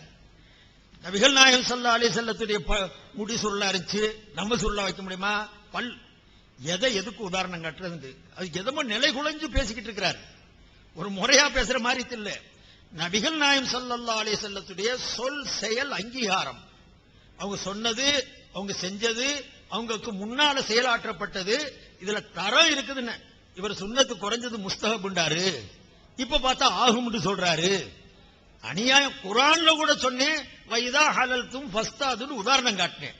நினைவுகள் தப்பி போயிருச்சுன்னு நினைக்கிறேன். இந்த மாதிரியே ஒவ்வொன்றையுமே அவர் திங்க் பண்றார். குர்ஆனுடைய ஆயத்தில் இருக்குது, நீங்க இஹ்ராம கலந்துட்டா வேட்டையாடுங்கள் கட்டளையா வந்திருக்கு. இந்த கட்டளைக்கு அர்த்தம் ஆகும்ங்கிறத காட்டுறதுக்கு இதுவரைக்கும் தடை செய்யப்பட்டிருக்கக்கூடிய அடையாளத்தை வச்சு ஆகுங்கிற அளவுக்கு அந்த கட்டளை இங்கே ஏற்கப்படுது. அல்லாஹ்வுடைய எல்லா கட்டளையும் ஃபர்துன்னு சொல்றது இல்ல. அல்லாஹ்வுடைய கட்டளைகள்லயே சிலது முஸ்தஹப், சிலது முபாஹ், சில இது சுன்னத், சில அல்லாஹ் நபியுடைய வழியில வந்ததுங்க கூடிய முறையில ஏற்கப்படுறது. இதெல்லாம் இங்க அங்கீகரிக்கப்படுது. தரம் குர்ஆன்ல இருக்குது, ஹதீஸ்ல இருக்குதுன்னு சொல்றோம். நீங்க எஸ் நோன். அப்ப பீடி குடிக்கிறதுனால அவன் ஜஹன்னமுக்கு போவானா? சொல்லுங்க. நரகத்துக்கு போவானா? பீடி குடிக்கிற மேல ஏதாவது ஹத் அடிக்கணுமா? அல்லது ஊர் விளக்கம் செய்யணுமா? அல்லது அவன் காதியாருக்கு சாட்சி சொல்றதுக்கு தகுதியற்ற நம்ம அறிவிப்பு கொடுக்கணுமா? சாராயம் குடிக்கிறதுக்கு என்னென்ன வந்துச்சோ அதெல்லாம் இவனுக்கு வந்துருமா? அதே மாதிரி ஹராமலையும் படித்தரம் இருக்குது. பொய் சொல்றதும் விபச்சாரம் செய்யறதும் சமமா. யாரு சமம்னு சொன்னா, ஹராமுகளையும் தரம் இருக்குதான். தொடைய திறந்தா அது ஹராம் தான், மர்மஸ்தானத்தை திறந்தா அது ஹராம் தான். ரெண்டும் ஒரு தரமா? அவரது தொடைய திறக்கிறதே ஹலாலுங்கிறாரு. அதனால உதாரணம் வழங்காதீங்க. அருமைத்தோல்ல எங்கிட்ட அந்த ரெண்டுமே ஒரே தரம் அல்ல. அது வித்தியாசம் இருக்குது. ஹராமுங்க ஹராம்ங்கிறதுல, விபச்சாரத்திலே கூட வித்தியாசம் இருக்குதானே செய்யும். ஒரு அந்நிய பொம்பளையோட விபச்சாரம் செய்தான் ஹராமு தான், சொந்த சகோதரியோட விபச்சாரம் செய்தான் ஹராமு தான். ரெண்டு சமம் ஆயிருமா? எல்லாமே தரங்களோட உள்ளதுதான். அதனால ஒட்டுமொத்தமா எல்லா எஸ் நோண்டு சொல்லக்கூடியது அறிவிக்க பொருந்தாத ஒரு பேச்சு. ஒரே வார்த்தையில் உண்டு. ஆமா இருக்கு, ஆமா இல்ல. அட இருக்குன்னா அதுக்கு ரகம் என்ன, தரம் என்ன, அதனுடைய சட்டம் என்ன, இல்லைன்னா அதுக்கு உண்டான சட்டம் என்ன? அது இந்த ஃபுகஹாக்கள் செய்த பெரிய உபகாரம். அவங்க ஹதீஸ்களை வச்சு அடிப்படையை பார்த்து, அழுத்தத்தை பார்த்து, திருத்தத்தை பார்த்து வழிவகை பண்ணி கொடுத்தாங்க நமக்கு. அதுல நம்ம ஒவ்வொன்றையும் லேசா சொல்ல முடியுது. கிராத்து விட்டு போச்சா தொழுவ கூடாதுப்பா, தஸ்பீஹ் விட்டு போச்சா கூடும்பா சொல்றமா இல்லையா? அது இந்த அடிப்படையில் தானே சொல்றான். எஸ் இருக்குது, ரெண்டும் விடலாமா விடக்கூடாது. இப்படியா இங்க சட்டம் சொல்லுவோம்? அவனுக்கு புரியுமா? வாபுது ரப்பக்க ஹத்தா யாத்தியக்கல் யகீன். யாருக்கு தெரியாது யகீன்ங்கிற அர்த்தம் தான் மௌத்துங்கிற அர்த்தத்துல வேற இடத்துல புழங்கப்படுது. இந்த இடத்துல யகீனுக்கு டிக்ஷனரியை எடுத்து பார்த்து யகீனுக்கு என்ன அர்த்தம்னா உறுதின்னு தான் அர்த்தம். உறுதி மரணத்தில் இருக்கிறதுனால அதுக்கும் பேரு யகீன்னு சொல்லப்படுதுங்கிறது அதை நம்ம மறுக்கல. இந்த ஆயத்துல யக்கீனுக்கு உறுதி மரணம் என்ற 2 பொருள்ல இருந்து இந்த ஆயத்துல அந்த ஹதீஸ்ல ரசூலுல்லாஹ் சொன்னாங்க, இந்த ஹதீஸ்ல சொன்னாங்க, இந்த ஆயத்துடைய விஷயத்துல விளக்குனாங்களா? வஅபுது ரப்பக ஹத்தா யஅதியக்கல் யக்கீனு அனி அல் மௌத அப்படின்னு சொன்னாங்களா? எங்கேயுமே விளக்கலையே. இது அறிஞ பெருமக்கள்லாம் சேர்ந்துதான் அதை யோசிச்சு தான் எடுத்தது. அது இதுக்கு பேர் தான் இஜ்மா. இல்ல குர்ஆன்ல நேரடியா இருக்கு, ஹதீஸ்ல இல்ல அதுக்கு உண்டான நேரடியா அங்க விளங்குனாங்க. இந்த இடத்துல என்ன வைக்கணும்னு யோசிச்சு ஆலிம்கள் சேர்ந்து அறிஞ பெருமக்கள் விளங்குனவங்க அவங்க சேர்ந்து சொன்னதுதான். அதை ஏத்தாத்தான் அது தெரியுமே தவிர இவங்களுடைய கொள்கை அது இல்லையே. குர்ஆனை விளங்குறது உலமாக்களுக்கெல்லாம் கூட ஒழுங்கா விளங்காது. ஆனா நடிகை கௌதமி கூட நல்லா விளங்கி வச்சிருக்கிறான்னு எழுதினாரு. நடிகை கௌதமி விளங்கினானா, அதுலயும் சொல்லும் போது நடிகை கௌதமி விளங்குறதுக்கு லேசா இருக்குன்னு சொல்லிட்டான்னு சொல்லிட்டாலும் பரவாயில்லை. ஆனா என்னன்னு சொன்னாரு, என்னன்னு சொல்றாரு, எவ்வளவு அவங்கள்ட்ட கேட்டாங்களா குர்ஆன் எப்படி இருக்குது அப்படின்னு கேட்ட உடனே குர்ஆனை நாங்க அந்த மாதிரி சொல்லுது, நான் பகவத்கீதையும் படிக்கிறேன், பைபிளும் படிச்சிருக்கிறேன், குர்ஆனும் படிச்சிருக்கிறேன், குர்ஆன் எனக்கு நல்லா விளங்குது. அந்த மாலுக்கு விளங்கி இருக்கும். வஅபுது ரப்பக ஹத்தா யஅதியக்கல் யக்கீன், அந்த மாலுக்கு விளங்கி இருக்கும். என்னன்னா ஹுர்ரிமத் அலைக்கும் உம்மஹாத்துக்கும், அந்த மாலுக்கு விளங்கி இருக்கும். இன்னமல் ஹம்ரு வல் மைஸிர் ஹுர்ரிமத் அலைக்கும் அல் ஹம்ரு வல் மைஸிர். என்ன அர்த்தம் அதுல சொல்லி குத்துறது வேற. பத்திரிகையில் அவர் எழுதுறது என்னமோ நமக்கு உபதேசம் பண்றாங்க, யாருக்கோ யாரும் உபதேசம் பண்ற மாதிரி. ஒரு மரியாதை கொடுத்து பேச ஆரம்பத்துல இருந்தே தெரியாது. அதனாலதான் நாங்க இவ்வளவு பேசுறோம். இங்கேயும் பேசினாரு, பேசுறோம். எப்படி அவருடைய பத்திரிகையில நான் படிச்சேன். நான் ஆரம்பத்திலிருந்து கொஞ்சம் கொஞ்சம் படிச்சதுல உலமாக்களுக்கு இடையில உலக மாக்கல் எப்படி அவர் அடைமொழி இப்படித்தான் அவங்க கேவலப்படுத்துறது. அவருடைய கேவலத்தை எங்களை பண்ணி தான் இமாம்களுக்கு போனாரு. அப்படியே கொஞ்சம் மேல போனாரு, சஹாபாக்களுக்கு வந்தாரு, நபியையும் போட்டு பார்த்துட்டாரு, ஸல்லல்லாஹு அலைஹி வஸல்லம் போட்டு பார்த்துட்டாரு. வழிகேடு இருக்குதே அது ஒரு வழுக்கை கல், அது வழிக்கு இழுத்துக்கிட்டே போகும், நரகத்துல கொண்டு போய் சேர்க்காம அது விடாது. இதுதான் ஆகாது. அந்த முறையில தான் இன்னைக்கு நபிகள் நாயகம் ஸல்லல்லாஹு அலைஹி வஸல்லத்தை கூட 2ஆ பிரித்து போட்டு நபிகள் நமக்கு ஒண்ணு முன்னுதான் எழுதுறீங்களே. நீங்களே குர்ஆன் ஆயத்துடைய விரிவுரையை நான் எடுத்து காட்டுறேன். நீங்க எழுதின விரிவுரை தானே, சுய நினைவுதோட தானே அதை எழுதுனீங்க. இப்ப ஏன் நினைவு தப்புச்சு? என்ன காரணத்தினால மாத்தினீங்க? எவன் சொன்னா மாத்துறதுக்கு? எந்த அடிப்படையில் இந்த மாதிரி மாத்தினீங்க? நபியுடைய தரத்தை குறைக்கிறதுக்காக வேண்டி ஆதாரம் சொல்றாருங்க. நான் எடுத்து வைக்கிறேன், போடுங்க. ஒரு இன்னொரு முரணு வந்திருக்கு பாருங்க, கேளுங்க. இந்த கூட்டத்திலே விகட கவிகள் இருப்பாங்க இல்லையா, மக்களை சிரிக்க வச்சு ரசிக்கிறதுக்காக வேண்டி இந்த விகட கவிகள் இருப்பாங்க இல்லையா, மக்களை சிரிக்க வச்சு சம்பாதிக்கிறவங்க, அந்த மாதிரியான ஆளுக்கு தான் இந்த மாதிரி கதைகளை சொல்லி மக்களை உசுப்பேத்தி அவன் சிரிப்பான்னா போதும் என்ன வேணாலும் சொல்லுவார். இது ஒரு மார்க்கம் சொல்ல தகுதியானவரா என்பதற்காக வேண்டி இதை நான் சொல்றேன். சிரிக்க வைக்கிறவரு அதுக்காண்டி படத்தை சொல்லுவாரு. இந்த சிரிக்க வைக்கிறதுக்காண்டி சொல்ற ஆளு மார்க்கம் சொல்றதுக்கு தகுதியானவர் என்னை கேட்டாரு. இதுல அவரே ஆட விட்டா நடினோட சொல்லிடுவார், போய் மார்க்கத்தில் என்ன இருக்குது தண்டிக்கப்பட மாட்டாங்க, ரசூலுல்லாஹ் வேற சொல்லிட்டாங்கன்னு நான் அப்படி சொன்னேன். நான் ஏதாவது சொன்னா நீங்க ஒரு பேச்சுல நீங்க குசுபன் சொல்லிக்கிறாங்க, சரி இது ஒரு ஜமாச சொல்றேன் நானும் விட்டுட்டு போயிட்டேன். நீங்க ஐஸ்வர்யா விட்டுற வேண்டியதான், அவ்வளவுதான். நீ குசுபன் சொன்னதை பத்தி நான் எங்கேயுமே முதல் தடவை நீ கேட்டதுனால கேட்கிறேன். சரி பேச்சு அவர் மக்களை திருத்தூர் ஜாலியா தமாஷா பண்றான்னு விட்டுட்டேன். நானும் தமாஷா பண்ண நீங்க விட்டு விட்டு ஐஸ்வர்யா ஒரு மாறு என்று இதெல்லாம் என்ன விமர்சனமாக்குறீங்க. அது மாதிரி நீங்க எல்லாரும் சொல்றதா பேச்சுல ஒரு ஆளை விமர்சிக்கும் பொழுது கூட தமாசுக்காக சொல்ற விஷயங்கள் அது நம்ம குறையாக எடுத்து மார்க்கத்தை சொல்வதற்கு தகுதியற்றவர் நாங்க சொல்ல மாட்டோம். அதை காரணம் காட்டி அதனால தமாசுக்காண்டி சொல்றவங்களுக்கு அதுக்கு என்ன, அதனால பரவாயில்ல. அங்க தமாசுக்காண்டி சொல்றவன் வந்து மார்க்கம் சொல்ற தகுதியா? இந்த மஜ்லிஸில் உள்ள முரண்பாடு தான். பிஜே அவர்களே, எங்க பிள்ளைங்க பாவம் புதுசு பூரா தொழில்நுட்பம் தெரியாது, போட்டு இந்த கலக்கு கலைக்கிட்டு இருக்கிறாங்க. உங்கள்கிட்ட இருக்கக்கூடிய தொழில்நுட்பம் எங்களுக்கு இருந்துச்சுன்னா உங்களை பேசவே விட்டுருக்க மாட்டாங்க. அல்லாஹ்வுடைய கிருபையில அந்த அளவுக்கு எங்களுக்கு ஒன்னும் தெரியாது. நான் இன்னமும் சொல்றேன், இன்னமும் கூட தெரியாது, ஓபன் பண்ணி சொல்ல தெரியல. இருந்தாலும் அல்லாஹ்வுடைய கிருபையில என்னமோ உங்க வழியை பின்பற்றி இருக்கிறோம். இந்த வகையில எடுத்து பார்த்துக்கிட்டு இருக்கிறோம். தகுதி இல்ல, தமாசு பண்றவனுக்கு தகுதி இல்லைன்னு சொல்றதுக்கு உண்டான இதை அவரை தன்னை பத்தியே தீர்ப்பு செஞ்சுக்கிட்டார். அவருடைய சொல்லுப்படி நபிகள் நாயகம் ஸல்லல்லாஹு அலைஹி வஸல்லத்தை பத்தி இவ்வளவு விமர்சனம் செய்யறதுக்கு அவங்க எடுத்து வைக்கிற ஆதாரங்கள் என்னங்க? எடுத்து வைக்கிற ஆதாரம் அதை நீங்க கேட்டாகணும். ஏன்னா எல்லா இடத்துலயும் அதச்சம் போடுறாரு. தாபீருன் நகல் சொல்லி அந்த பேரிச்சம்பளத்தை, அந்த ஒட்டு முறையில பேரிச்சம்பளத்தை உருவாக்கிக்கிட்டு இருந்தாங்க. சுருக்கமா சொல்றேன். அது மதீனாவாசிகள் ரசூலுல்லாஹ் வரும்போது ஆண்மரத்துடைய பெண்மரத்துடைய பூக்களை இணைச்சு பாலைகள்ல இணைச்சு ஒரு விவசாயம் செஞ்சாங்க. பெருகிக்கிட்டு இருந்துச்சு. ரசூலுல்லாஹ் பார்த்தாங்க, இது செய்யாம இருந்தா நல்லா இருக்குமேன்னு சொன்னாங்க. அந்த சொன்ன உடனே அப்ப அவங்க தனங்கள்லாம் விட்டுட்டாங்க. நபிகள் நாயகம் ஸல்லல்லாஹு அலைஹி வஸல்லம் சொல்ல ஆரம்பிச்ச உடனே விட்ட உடனே அந்த வருஷம் விவசாயம் கொஞ்சம் குறைஞ்சு போச்சு. குறைஞ்சதுக்கு ஸல்லல்லாஹு அலைஹி வஸல்லம் அதுக்கு பிறகு என்னன்னு கேட்டாங்க. குறைஞ்சதை சொன்னாங்க. விஷயம் தெரிஞ்சு இப்ப நபிகள் நாயகம் ஸல்லல்லாஹு அலைஹி வஸல்லம் சொன்னாங்களாம், இன்னமான பஷருன் இதா அமர்த்துக்கும் பி ஷைஇம் மின் தீனிக்கும் ஃபஹுது பிஹி வ இதா அமர்த்துக்கும் பி ஷைஇம் மின் ரயி ஃபஇன்னமான பஷருன். இந்த ஹதீஸ்ல அவர் சொல்றாருங்க, முஸ்லிம் ஷரீஃப்ல இருக்குது. நான் உங்களுக்கு தீனுடைய விஷயத்துல ஒண்ணு சொன்னா அதை கெட்டியா புடிச்சுக்கங்க. என்னுடைய சிந்தனையில என்னுடைய ஆய்வுல ஒரு விஷயத்தை சொல்றேன்னா நானும் மனுஷன் தான். அதனால நபி அவங்க மனுஷன் தான், நமக்கு அவங்களுக்கு ஒரே தரம் தான். அதுல எடுத்துக்கிற வேண்டியது நபி சொல்லி கொடுக்குறாங்கிறார்.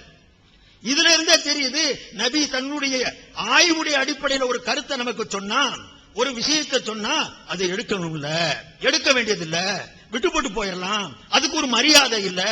இதுல இருந்து நபி நமக்கு சொல்லி கொடுத்திருக்காங்க, ஃபண்டமெண்டல்ல சொல்லி கொடுத்துட்டாங்க. வஹியா சொன்னா எடுத்துக்க தீனுடைய விஷயத்துல, என்னுடைய ரையா சொன்னா, என்னுடைய கருத்தா சொன்னா எடுக்காத. நான் உரம் போடுவேன்னு சொல்லுவேன், நீ சொல்லிட்டு போயிருவீங்க, நாம போட முடியுமா? அதே பாணியில அவர் பேசி இருக்கிறாரு. நேரம் கிளிப் போடுறதுக்கு நேரம் இல்லைங்கிறத நான் சுருக்கமா சொல்றேன். சகோதரர்களை, இந்த ஹதீஸ அடிப்படையா வச்சுக்கிட்டு அதுலயும் அவருடைய எழுதியிருக்கக்கூடிய வேற சில இதுல ஹதீஸ்கள்ல என்ன இருக்கும்போது ஸல்லல்லாஹு அலைஹி வஸல்லம் சொன்னதாக இருக்குது, நான் தீனுடைய விஷயத்துல தான் பொய் சொல்ல மாட்டேன். இப்ப என்ன அர்த்தமாகும்? துன்யாவுடைய விஷயத்துல பொய் சொல்லுவேன். இன்னொரு ஹதீஸ் அதே மாதிரி இருக்கு. அதே ஹதீஸுடைய அடிப்படையில் சொல்லப்படுது, வலாக்கின் இதா ஹத்தஸுக்கும் அனில்லாஹி ஷைஅன் ஃபஹுது பிஹி வஇன்னி லன் அக்திப அலல்லாஹி அஸ்ஸ வஜல்ல. தீனுடைய விஷயத்துல சொன்னா நீங்க எடுத்துக்கோங்க, அல்லாஹ் மேல. ஏன்னா தீனுடைய விஷயத்துல நான் பொய் சொல்ல மாட்டேன். துன்யாவுடைய விஷயத்துல சொன்னா பொய் சொல்லிக்கிறேன். அதானங்க அர்த்தம் வரும். அதுலயும் பீஜை எடுக்கிற மாதிரி அர்த்தம் எடுக்கிற தப்பு அர்த்தம் எடுக்கிற அப்படித்தானே எடுப்பாங்க. இப்படி எடுத்தா என்னவாகும்? நபிக்கு என்ன ரேங்கு வரும்? நான் கேட்கிறேன், நபியை ஒரு மனுஷராவே வச்சுக்கோங்க.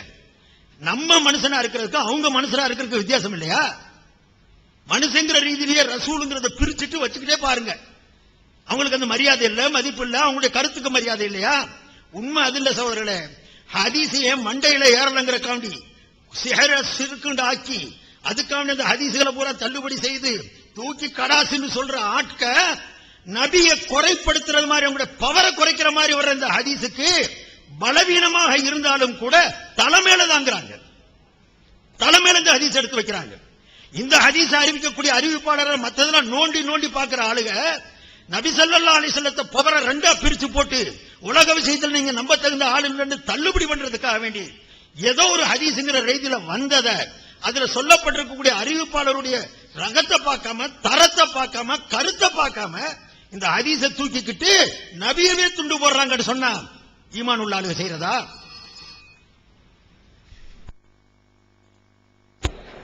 அஸ்ஸலாமு அலைக்கும் வரஹ்மத்துல்லாஹி வபரகாத்துஹு. அன்புள்ள சகோதரர்களே, இன்னும் 2-10 நிமிடங்கள் தான், 12 நிமிடங்கள் தான் இருக்கின்றன.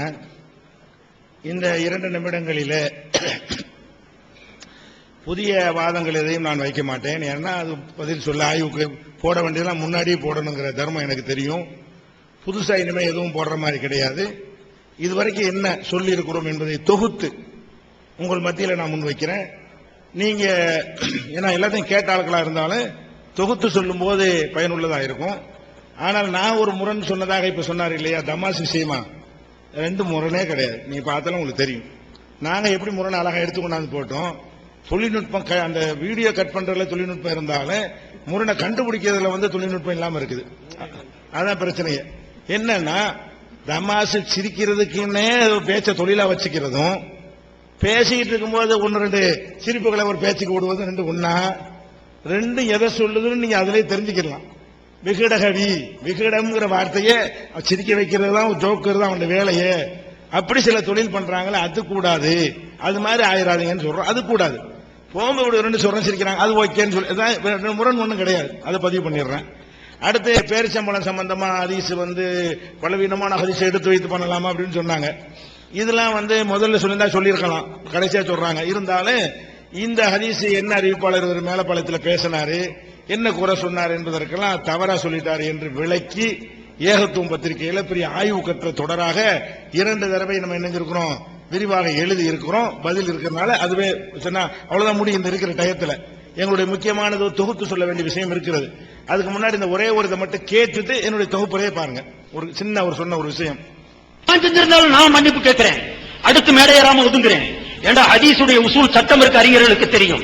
ஹதீஸிலேயோ குர்ஆனுடைய விஷயத்திலேயோ மனம் அறிந்து ஒருவன் பொய் சொல்லுவானே, ஆனால் வாழ்க்கையில் ஒரு முறை சொல்லியிருந்தாலும் சரி, அவன் இடம்பெற்றிருக்கக்கூடிய அத்தனை ஹதீஸும் மௌதுவான ஹதீஸ், பொய்யான ஹதீஸ். அவன் சொல்லக்கூடிய அதே ஹதீஸ்ல பொய்யான ஹதீஸ் சொல்றமே, இப்படிப்பட்ட ஹதீஸ்களுக்கு தான் சொல்றது. என்னைக்காவது ஒரு தடவை ஹதீஸ்ல பொய் சொல்லியிருந்தா, அவன் சொன்ன எந்த ஹதீஸ் சரியான ஹதீஸை சொன்னா கூட பொய்ங்கிற புத்தக குத்தும். அன்புள்ள சகோதரர்களே, இதை மனசில் வைத்துக் கொண்டு அவர் என்னென்ன பொய்யான அரசியலாம் சொன்னார் நான் பட்டியலில் கொண்டு வருவோம். பேச்சோட பேச்சா நாம் என்னென்னலாம் எடுத்து வச்சோம். இந்த 2 நாள்ல, முதல் நாள்ல உள்ள வேற தலைப்பு, இந்த 2 நாள்ல தான் பிஜே தகுதியானவரா செய்வதின் தகுதியானவராங்கிற தலைப்புல வாதித்துக் கொண்டிருக்கிறோம். முதலாவதாக மாதவிடாய் நோன்பு ஆரம்பமே அப்படித்தான். மாதவிடாய் காரங்க நோன்பு வைக்கிற கலா செய்யறது தெளிவான ஆதாரம் இருக்கிறது, மதுஹபு கித்தாயில இருக்குது என்று நான் எடுத்து காட்டினேன். அப்படியே பல்டி அடிச்சு நீங்க பார்த்தீர்கள்.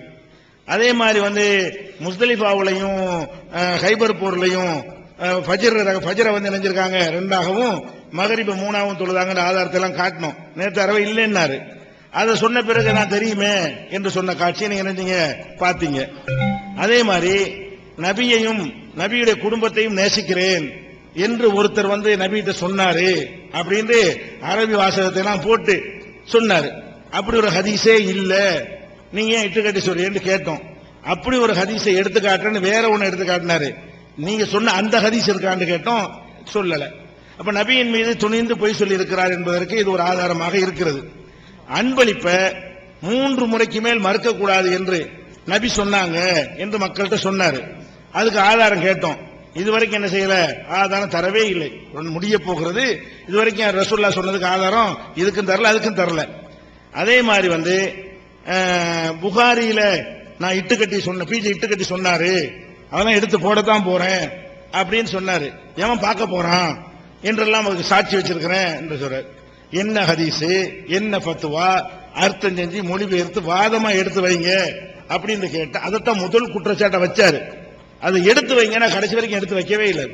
வைங்கன்னு பலமுறை நான் கேட்டிருக்கிறேன், எடுத்து வச்சு வாதம் பண்ணவே இல்லை. அதுல பொய்யா சொல்லியிருக்கிறாரு. அதே மாதிரி அலி ரலியல்லாஹு அன்ஹு பற்றிய ஹதீஸ் இன்னொரு ஹதீஸ் சொன்னார். அதுலயே அதை வாசிச்சு அர்த்தம் செய்யுங்க, நான் சொன்ன மாதிரி இருக்கா நீங்க சொன்ன மாதிரி இருக்கான்னு கேட்டேன். அதை வாசிக்கவே இல்லை. ஊம ஷைத்தான், அதாவது அசத்தியத்தை பார்த்து கொண்டு மௌனமா இருக்கிறவன் ஊம ஷைத்தான் என்று ரசூல் ஸல்லல்லாஹு அலைஹி வஸல்லம் சொன்னாங்க அப்படின்றாரு. அதுக்கு ஆதாரம் கேட்டேன். ரொம்ப நேரம் ஆதாரம் தரவே இல்லை. அப்புறம் தேடி கீடி பார்த்துட்டு ஒரு ஆதாரம் ஒரு பேப்பரை கொடுத்தாரு. அதுல என்ன இருக்குது, அன்ஹு அலைஹிஸ்ஸலாம் இல்ல அபு அலி தக்காக் என்பவர் நெஞ்சாரு இதை சொன்னார், ஊம ஷைத்தான் சொன்னாரு அப்படின்றாரு. எங்க அபு அலி தக்காக்குங்கிறவர் யாரு? 400கள்ல வாழ்ந்தவர். 400கள்ல உள்ள ஒரு ஆள் அவருடைய சொந்த கருத்தை சொல்றாரு. இதையே ரசூலுல்லாஹ் சொன்னதா சொல்றீங்க அப்படின்னு கேட்டவங்க யாவும் இருக்கும். அதுக்கு என்ன பதில் சொன்னார்? ரொம்ப நேரம் யோசிச்சு பார்த்துட்டு, இல்ல அதுக்கு ஆதாரம் இருக்குது, அந்த ஃபிக்ஹு சுன்னாங்கிற கிதாபுல எழுதி வச்சுக்கிறாங்க, ரசூலுல்லாஹ் சொன்னதா இருக்குன்றாரு. ஃபிக்ஹு சுன்னாவுல ரசூலுல்லாஹ் சொன்னதாக ஃபிக்ஹு சுன்னாக்காரர் எப்படி எழுதுவாரு? ஏதாவது முன் கிதாபை காட்டி தான் எழுத. ரசூலுல்லாஹ் சம்பந்தப்பட்ட விஷயமாச்சுல சொல்லப்படுகிறது, ரசூலுல்லாஹ் சொன்னதா சொல்லப்படுகிறதுன்னு சொல்லிட்டு ஒரு ஆதாரத்தை, அது ஆதாரம் காட்டினார். இட்டு கட்டப்பட்டதுங்கிறது கன்ஃபார்மா நிரூபணம் ஆயிடுச்சு. இட்டு கட்டி தான் சொன்னாரு, நியாயப்படுத்தி பார்த்தாரு, ரசூலுல்லாஹ் சொன்னாங்கன்னு எடுத்து காட்ட முடியவில்லை. அதே மாதிரி வேண்டுமென்றே காத்து விடுற விஷயத்துல தில்லு முள்ள இருக்கின்றாரு இல்லைன்றாரு. நீங்க பாத்தீங்க, கிளிப்பிங் போட்டு காட்டாச்சு, முழு வார்த்தை நீங்க பாருங்க. அதே மாதிரி யாரோ விபச்சாரம் செஞ்சுட்டு மனைவி ரசூலுல்லாஹ் சொன்னாராம், யார சொல்லா இது முன்னாடி தான் அப்படின்னு சொல்லும் போது ரசூலுல்லாஹ் விட சொன்னாங்கன்றாரு. ரசூலுல்லாஹ் விபச்சாரம் செஞ்சுட்டு ஒருத்தர் கை மையமா மாட்டிட்டு வரும்பொழுது ரசூலுல்லாஹ் நினைச்சாராம் என் முன்னாடி தான் சொல்லிட்டாராம், அதனால அவர் ஹத்தடிக்காம விட்டுருங்க அப்படின்னு சொல்லிட்டு மதுஹப்ல இருக்கிற சட்டத்தை நியாயப்படுத்தி ரசூலுல்லாஹ்வை பயன்படுத்தி சொன்னாரு. இதை நீங்க எடுத்து காட்டணும்னு சொன்னார். இது கட்டிங்கு செட்டிங்கு ஃபிட்டிங்கு வெட்டிங்னு சொல்லிவிட்டாரு. எடுத்துக்காட்டு இது நான் சொன்னது இல்லைன்ட்டாரு. நீங்க சொன்னதான் சோதனைக்கு அனுப்புவோமா, இன்னைக்கு அதையே மையமா வச்சுக்கிறோமான்னு கேட்டவங்க யாவும் இருக்கும். அப்ப திட்டியமாக நெஞ்சிருக்குது ரசூல் ஸல்லல்லாஹு அலைஹி வஸல்லம் சொன்னாங்கிறது தான் முக்கியமாக அது பொய்யா சொல்லிட்டாரு. அதே மாதிரி வந்து இப்னு தைமியா சொன்னதுக்கு ஆதாரத்தை கொண்டாந்து காட்டுங்க, சஹாபிகள் சொன்னதாக இப்னு தைமியா சொல்றாரு, அதுக்கு சனது தாங்கன்னு கேட்டுட்டே இருந்தாரு. அல்லாஹ்வுடைய ரசூல் சம்பந்தமான செய்திகளை ஒரு சனதும் இல்லாம அவரா விட்டு அடிக்கிறாரு. அதுல அதுக்கு தான் சனது தேவை. வேற ஒருத்தங்க விஷயத்துல சனது இருந்தாலும் இல்லாட்டா அவங்கள ஃபாலோ பண்ண வேண்டியவர்கள் இல்லை. நாங்க அதுக்கு சனத முக்கியத்துவம் கொடுக்கவும் மாட்டோம். ஆனால் வந்து அதுக்கு சனது கேட்டவர் அல்லாஹ்வுடைய ரசூல் சம்பந்தமா சொன்ன எதுக்கும் சனது தரவே இல்லை. அவர் பொய்ய சொல்றாரு. யார் சொன்னா, அவருக்கு யார் சொன்னா, அவருக்கு யார் சொன்னான்னு சொல்லி நூலாசிரியர் வரைக்கும் வரணும் சனதுங்கிறது. சனது சொன்னாரா பொய்ங்கிறத திட்டமிட்டு சொல்லிட்டாரு. அதே மாதிரி வந்து தகல்ல கூபி அகலாக்கில்லா என்று ரசூல் ஸல்லல்லாஹு அலைஹி வஸல்லம் சொன்னதாக நினைச்சாரு. ஒரு ஹதீஸை சொன்னாரு, ரசூலுல்லாஹ் சொன்னதாக சொன்னாரு. இது ரசூலுல்லாஹ் சொன்னதை காட்டுங்க, ஆதாரத்தை காட்டுங்கன்னு கேட்டோம்.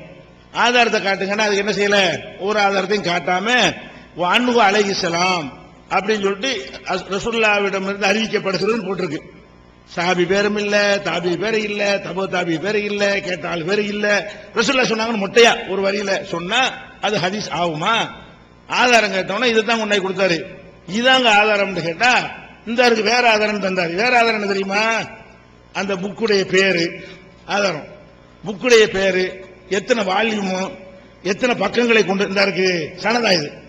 அந்த ஹதீஸுக்கு யாரு சொன்னான்னு கேட்டா சனது தாங்கன்னு கேட்டா அவசரம் பிரிண்டெடுத்து செய்யறாங்க, பத்தாக்கா கொடுக்கறாங்க. இது யாரு வந்து எந்த புஸ்தகம் எந்த வருஷம் அச்சிடப்பட்டது, எந்த வருஷம் அச்சிடப்பட்ட ரசூலுல்லாஹ் சொன்னாங்கன்னு யார் சொன்னா, எந்த சஹாபி சொன்னாரு?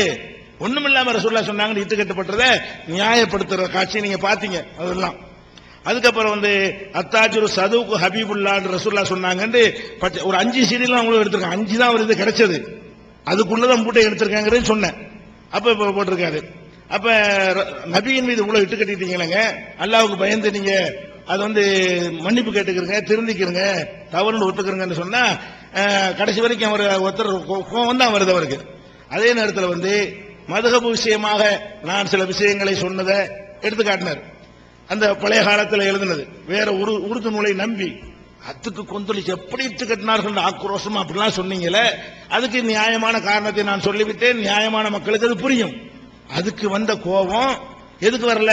ரசூலுல்லாஹ் மேல இட்டு கட்டி இருக்கிறீங்களே, ரசூலுல்லாஹ் சொல்லாதுன்ற அதுக்கு வரவே இல்லை. இதெல்லாம் மார்க்க சொல்ல தகுதியா நீங்க யோசிச்சு பாருங்க.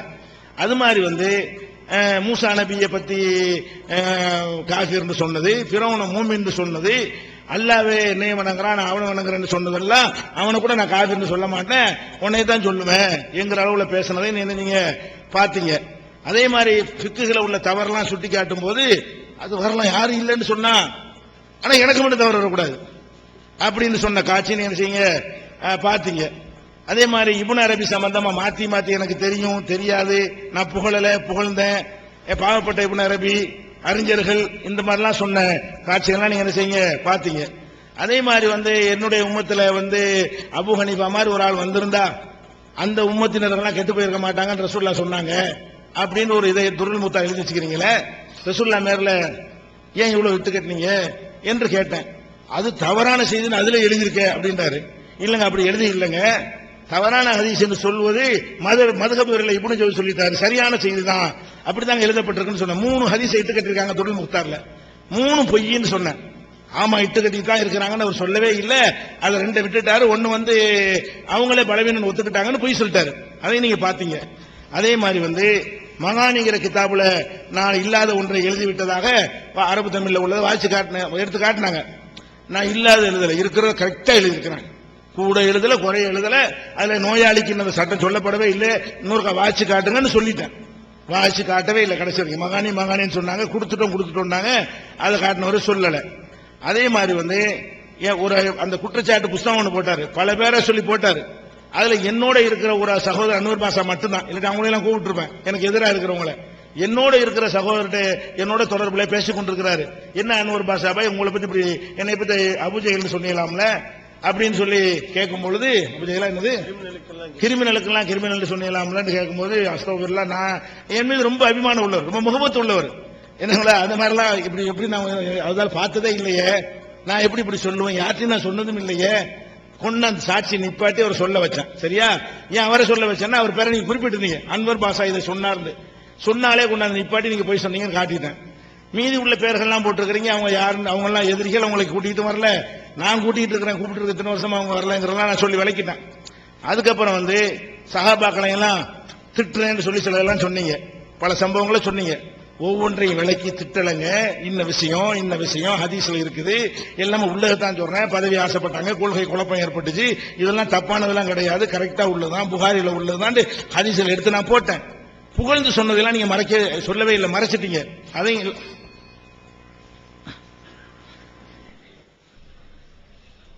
அவர் கேள்விகளை வச்சிருக்கிறாரு. நம்ம பல கேள்விகளுக்கு பதில சொன்னோம். அது ஹதீஸ்ன்னு தான் நான் என்னுடைய பிறந்து இட்டுக்கட்டு கொடுக்க முடியல, கொடுக்க மாட்டோம், கொடுக்கவும் செய்யவும் மாட்டேன். இருந்துச்சு, சனது இல்லைங்கிறீங்க. சனது இல்லாட்டினா அது சரியாவும் இருக்கக்கூடும், சரியாம இல்லாம இருக்கக்கூடும். அது நாங்க இட்டு கட்டுனதுங்கிறதுக்கு குற்றச்சாட்டு வராது.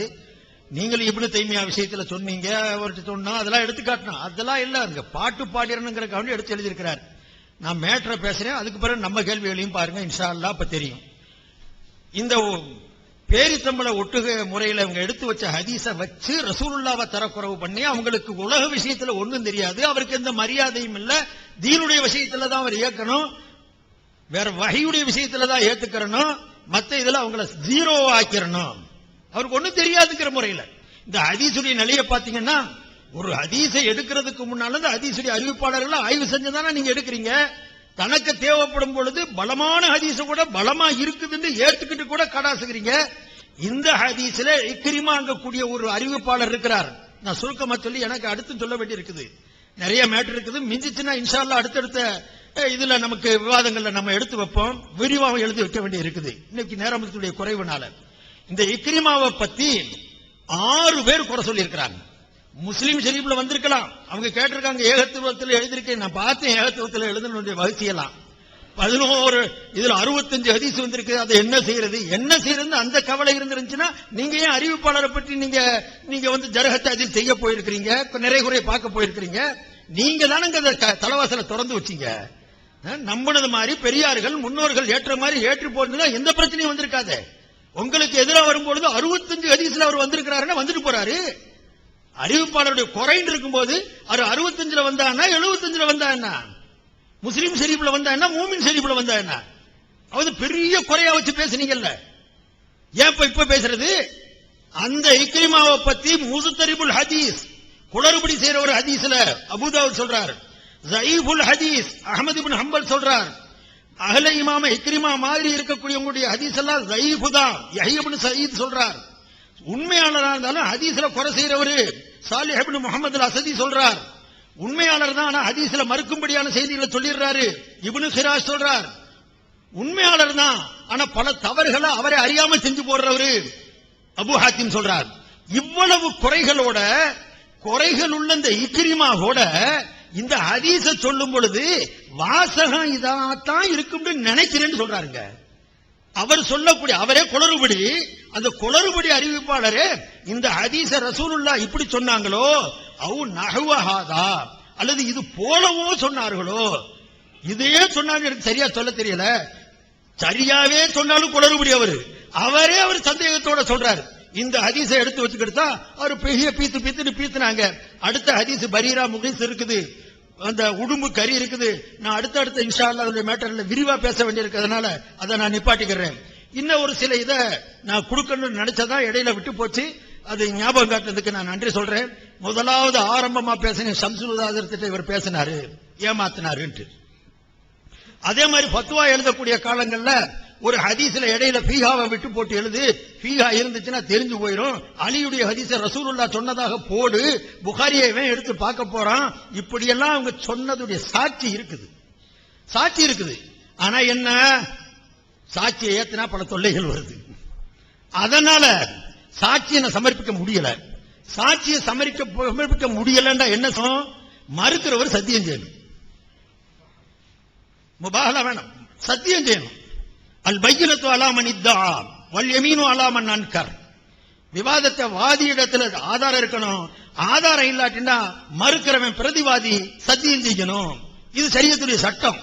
இந்த அடிப்படையில் இவர் இந்த ஹதீஸ அறிவிக்கும் பொழுது ஹதீஸ் அலி ரலியல்லாஹு அன்ஹு அலியின் காலமா இந்தனா ஷையுன் இல்லா கிதாபுல்லாஹ் வஹாதிஹி ஸஹீஃபத்து அனின் நபி ஸல்லல்லாஹு அலைஹி வஸல்லம், எங்கள்ட்ட இந்த ரசூலுல்லாஹ் கொடுத்த இந்த ஸஹீஃபா இந்த ஏடு தான் இருக்குதுன்னு சொல்லிட்டு, அல் மதீனத்து ஹரமும் மா பைன ஆயிரின் இலா கதா, மதீனாவுடைய எல்லை இங்க இருந்து இங்க வரைக்கும் இருக்குதுன்னு சொல்லி போட்டு, மன் அஹதஸ ஃபியா ஹதஸன், இந்த மதீனாவிலே எவனாவது ஒரு பிதத்தான செயலை, ஏதாவது ஒரு புதிய செயலை செய்வானே ஆனால், ஆகாத செயலை செய்வானே ஆனால், மார்க்கத்துக்கு முரணான செயலை செய்வானே ஆனால், இந்த மதீனாவிலேன்னு வந்திருக்கு. அப்ப ஹரம் ஷரீஃப்ல செய்யக்கூடிய குற்றம் பெருங்குற்றம். வெளியில செய்யக்கூடியதை விட ஹரம்ல செய்யக்கூடிய குற்றம் அலைஹி லானத்துல்லாஹி வலானத்தி வலானத்து மலாயிகா ஹதீஸ்ல வருது. யார் ஹரம்ல இருந்து இந்த மாதிரி வேலைகள்லாம் செய்யறானோ அவனுக்கு இப்படி ஏற்படும். மதீனாவை ஹரமாக காட்டி இங்க இருந்து இங்க வரைக்கும் எல்லை இருக்கிற ரசூலுல்லாஹ் சொல்லி போட்டு, அதுக்கு பிறகு இந்த மதீனாவில் எவன் தீனுக்கு முரணான காரியத்தை செய்வானோ அல்லது தீனுக்கு முரணாக செய்யக்கூடியவனுக்கு எவன் பாதுகாப்பு அளிப்பானோ அவன் மீது அல்லாஹ்வுடைய லானத்தும் மலக்குடைய லானத்தும் மனிதர்களுடைய லானத்தும் ஏற்படட்டும்னு சொன்னார். இந்த அலி ரலியல்லாஹு கூற்று இதை எடுத்து வைக்கிறாங்க. எடுத்து வச்சதுக்கு பிறகு இந்த மதீனாவிலேன்னு வருதுப்பா, அதை எடுத்துரு, இதை எடுத்து போட்டு பொதுவா பிதுஅத்துக்கு வச்சிடலாம், தீனுடைய காரியத்துக்குன்னு வைக்கலாம். அப்ப கேட்கிறாங்க அவருடைய இருக்கக்கூடிய சகாக்கள், இந்த பீஹாங்கிறத எடுத்து போட்டீங்கன்னு சொன்னா பின்னால யாராவது எடுத்து பார்த்துட்டாங்கன்னா தெரிஞ்சு போயிடுமே. அப்ப சொன்னார் இவரு, ஏமாப்பா புகாரி எடுத்து இந்த ஹதீஸை திறந்து பார்க்க போறான், சும்மா எழுது. இது செய்தி பலமான சாட்சியோட இருக்குது. நிர்பந்த சூழ்நிலையில சாட்சியை சொல்ல முடியல. ஷரியத்துடைய சட்டப்படி உண்மையிலேயே நீங்க இதை சொல்லி இருந்தீங்க ஏத்துக்கிறணும். ஏன்னா இவர் இதுல காயல் பட்டத்துல பேசும்போது, ஆமா அந்த நேரத்தில் சொன்னேன், சொல்ல வேண்டிய தேவை இருந்துச்சு, காயல் பட்ட காசுவாதிகள்லாம் என்கிட்ட சாட்சி சொன்னாங்க, என்று சொன்னேன். அப்ப தேவை இருந்துச்சு சொன்னேன். இப்ப அதுக்கு என்ன ஏன்ட்டையே சொன்னாரு. ஒப்பந்தத்தில் பேசும்போது, ஏங்க அந்த மாதிரி பொய்யான அட்டவணை போட்டீங்களே, எதுக்குங்க போட்டீங்க? ஆமா போட்டேன், அதுக்கு என்னண்டாரு. அவ்வளவு தைரியம். அதான் மித்தத்தை விவாதத்தில் பார்த்துக்கலாம். விவாதத்தில் பார்த்தோம் நேற்று பூரா அவர் பட்ட பாட. இந்த மாதிரி தான் ஆட்சி சகோதரர்களே. இந்த ஹதீஸையும் எடுத்து வச்சு நாம சொல்றோம், இவர் சொன்னார், இவர் மறுத்திருக்கிறார், இந்த மாதிரி செய்தார் ஒப்புக்கொண்டிருக்கிறார். அப்படி இல்லை என்று சொன்னா அதை மறுக்கிறாரு, அவர் என்னால சாட்சி சொல்ல வைக்க முடியலங்கிறதுக்காக வேண்டி அவர் மறுக்கிறாருன்னா அவர் இஸ்லாமிய சட்டப்படி அவர் சத்தியம் செய்யட்டும். சத்தியம் செய்யலன்னா அவர் ஏத்துக்கிட்டாருன்னு தான் அர்த்தம். அதனால அவர் சத்தியம் செய்ய தயாராங்கிறத நான் கேட்கிறேன். அந்த இத குர்ஆன் இது அல்லாம அமுல்படுத்துறதுங்கிறது வேற. குர்ஆன்ல இல்லாத ஹதீஸ்ல இல்லாத ஒரு விஷயத்துல சஹாபாக்கள் அத்தனை பேரு ஒருமித்த கருத்துக்கு வந்தார்கள் என்று சொன்னால் அதுக்கு ஒரு உதாரணம் காட்ட இயலாது. காட்டுறாங்க அந்த குர்ஆன் அவங்க தானே தொகுத்தாங்கன்னு காட்டுவாங்க, அதுவே தவறு. என்ன தவறு? குர்ஆன் இஜ்மாவாக ஏற்றுக்கொள்ளப்படவே கிடையாது. இப்ப இப்னு மஸ்ஊத் ரலியல்லாஹு அன்ஹு அவங்க குர்ஆனை எழுதக்கூடிய எழுத்தாளர்ல அவர் ஒரு ஆள். அவருடைய குர்ஆன்ல 112 சூரா தான். இப்னு மஸ்ஊதுடைய தொகுத்த குர்ஆன்ல எத்தனை சூரா? 114 சூரா கிடையாது. கடைசி 2 சூரா குர்ஆனே கிடையாதுன்றார் அவர். கடைசி வரைக்கும் கடைசி என்ன பண்ணிட்டாரு? குல் அஊது ரப்பில் ஃபலக் குர்ஆன் கிடையாது, குல் அஊது ரப்பின் நாஸ் குர்ஆன் கிடையாது, குல் ஹுவல்லாஹ் அஹதோட முடிஞ்சிருச்சு குர்ஆன்ன்றார். அப்ப அவருடைய குர்ஆன் அவர் அருமை சோதரர்களே, குர்ஆன் உட்பட சஹாபாக்கள் முழுமையாக இஜ்மாஆ ஏற்றுக்கொள்ளப்பட்டதல்ல. என்ன அர்த்தம் விளங்குனீங்க? என்ன அர்த்தம் விளங்குனா இதுக்கு? குர்ஆனும் அங்கீகரிக்கத்தக்கதல்ல. எல்லா சஹாபாக்களும் ஏற்றுக்கல, சந்தேகத்தை உண்டாக்கியாச்சுல, யுவஸ்விசு ஃபீ சுதூரின் நாஸ்னு வந்துச்சுல. அப்ப சந்தேகத்தை போட்டு விட்டாச்சா இல்லையா? அப்ப முழுமையாக குர்ஆனை கடைசி வரைக்கும் அவர் ஏற்கலையாம். யார்? இப்னு மஸ்ஊத் கடைசி வரைக்கும் நின்றாரு. ஆனா அவர் எடுத்திருக்கிறார் தன்னுடைய, நான் எடுத்து காத்த அவருடைய தர்ஜுமத்துல் குர்ஆன்ல கடைசியில அவரும் கூட உஸ்மானுடைய நியாயத்தை கட்டுப்பட்டு அதை ஏத்துக்கிட்டாரு, அங்கே ஏத்துக்கிட்டாரு. இப்ப சமீபத்தில் பேச ஆரம்பிச்சிட்டாரு, குர்ஆன் உட்பட எந்த விஷயமும் எல்லா சஹாபாக்களும் ஏற்கல.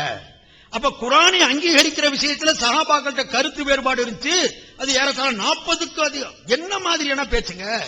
இந்த மாதிரி ஒரு கருத்தை மெசேஜ கொடுத்தா பேச ஆரம்பிச்சுட்டானுங்கல்ல. ஒரு மார்க் அறிஞர் சொல்றாரு, குர்ஆன் நம்ப தெரிந்தது இல்ல பேசுறானுங்க.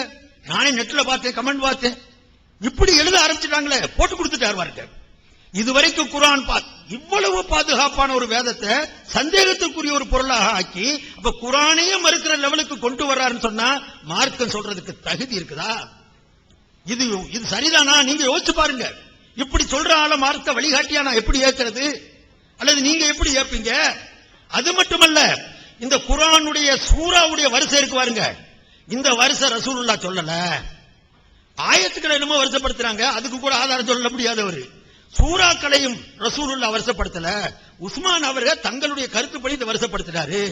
அப்ப இப்ப இருக்கக்கூடிய வருஷம் சூரா பக்கரா, அல்ஹம்து சூரா, பக்கரா உள்ளதுன்னு நினைச்சாங்க, தொகுத்து வச்சிருந்தாங்க. ஆனால் என்ன பண்ணல ரசூல் ஸல்லல்லாஹு அலைஹி வஸல்லம் வருஷப்படுத்தல. எதை வருஷப்படுத்தல? ஆயத்துகளை வருஷப்படுத்தினாங்க, சூறாக்களை வருஷப்படுத்தல. ஆயத்தை வருஷப்படுத்தினாங்க. பக்கராவில் இது ஃபர்ஸ்ட் வசனம், பக்கராவில் இரண்டாவது வசனம், பக்கராவில் இது மூணாவது வசனம் என்பது அது வரிசையா இருந்துச்சு. ஆனா இது அல்ஹம்து ஃபர்ஸ்ட், பக்கரா இரண்டாவது, மூணாவது ஆல இம்ரான், நாலாவது நிசா, அஞ்சாவது மாயிதா, ஆறாவது அன்னாமு, ஏழாவது ஆராஃப், இப்படி எட்டாவது அன்பால், இப்படி வருஷப்படுத்தினாங்களா? இப்ப இருக்குல்ல, இந்த ஆர்டர் பிரகாரம் வருஷப்படுத்தி.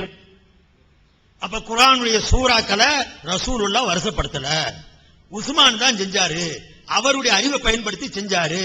நான் கேட்கிறேன், இந்த மாதிரி இந்த விஷயம் உண்மையா இருந்தால், இப்ப நம்மகிட்ட அவரே சொல்றாரு, இப்ப வந்துகிட்டு உங்களை யார் சொன்னது அல்ஹம்து சூராவுக்கு பிறகு பக்கரா ஓதுங்கட்டு, அல்ஹம்து சூராவுக்கு சூரிய நாசு ஓதிக்கங்க, அப்படியே ரிவேட்ஸ்ல போங்க, இப்படி முன்னால போங்க பின்னால போங்க, என்னன்னு சொல்லிப்பட்டாரு பாருங்க.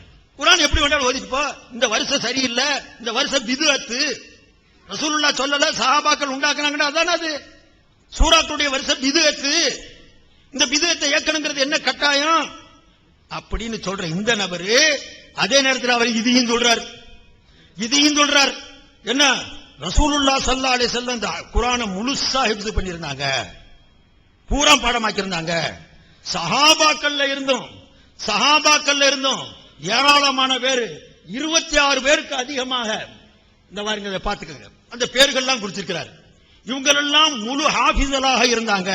குர்ஆனை முழுசாக ரசூலுல்லாஹ் காலத்திலே மனனம் செஞ்சிருந்தாங்க, ரசூலுல்லாஹ் காலத்துக்கு பின்னாலேயும் மனனம் செஞ்சிருந்தாங்க. நான் கேட்கிறேன், குண்டக்க மண்டக்க மனனம் செஞ்சிருந்தாங்களா? சூரத்தை எப்படி பண்ணியிருந்தாங்க? வரிசை இல்லாம எப்படி பாடாக்குனாங்க? ஹாக்கிமுடைய ஒரு ரிவாயத்திற்கு கிடைச்சிருச்சு, ஹாக்கிம் போட்டு பிதுஅத்து குர்ஆன தனக்கு தேவைப்படுச்சு, பங்காடு புகாரியை இங்க சந்தேகத்தை போடணும், ஹாக்கிம்ல சொல்லியிருக்கிறார், அதுதான் நமக்கு ஏற்றுக்கொள்ற மாதிரி இருக்குது. யோசிக்கணுமா இல்லையா? அல்லாஹ் இன்னா நஹ்னு நஸல்னா ذிக்ர வ இன்னா லஹு லஹாஃபிதுன்னு சொல்லியிருக்கிறான், குர்ஆனை பாதுகாப்பேன்னு சொல்லியிருக்கிறான். அஸ்ஸலாமு அலைக்கும் வரஹ்மத்துல்லாஹி வபரகாத்துஹு. அன்புள்ள சகோதரர்களே, குர்ஆன் சம்பந்தமா சில விஷயங்கள்லாம் சொன்னாரு, முந்தையும் சொல்லியாச்சு, தலைப்புல விவாதம் பண்ணுவோம். நான் புதுசா உள்ள சொல்ல மாட்டேன்னு சொல்லிவிட்டேன். என்ன தொகுத்து சொல்ற ஒரு டைம் குர்ஆனை பற்றி நீங்க சொன்னீங்களா, அவளை விவாதிப்போம். அதில் நான் சொன்ன கரிந்துருவிப்பேன் இன்ஷா அல்லாஹ். சரியா?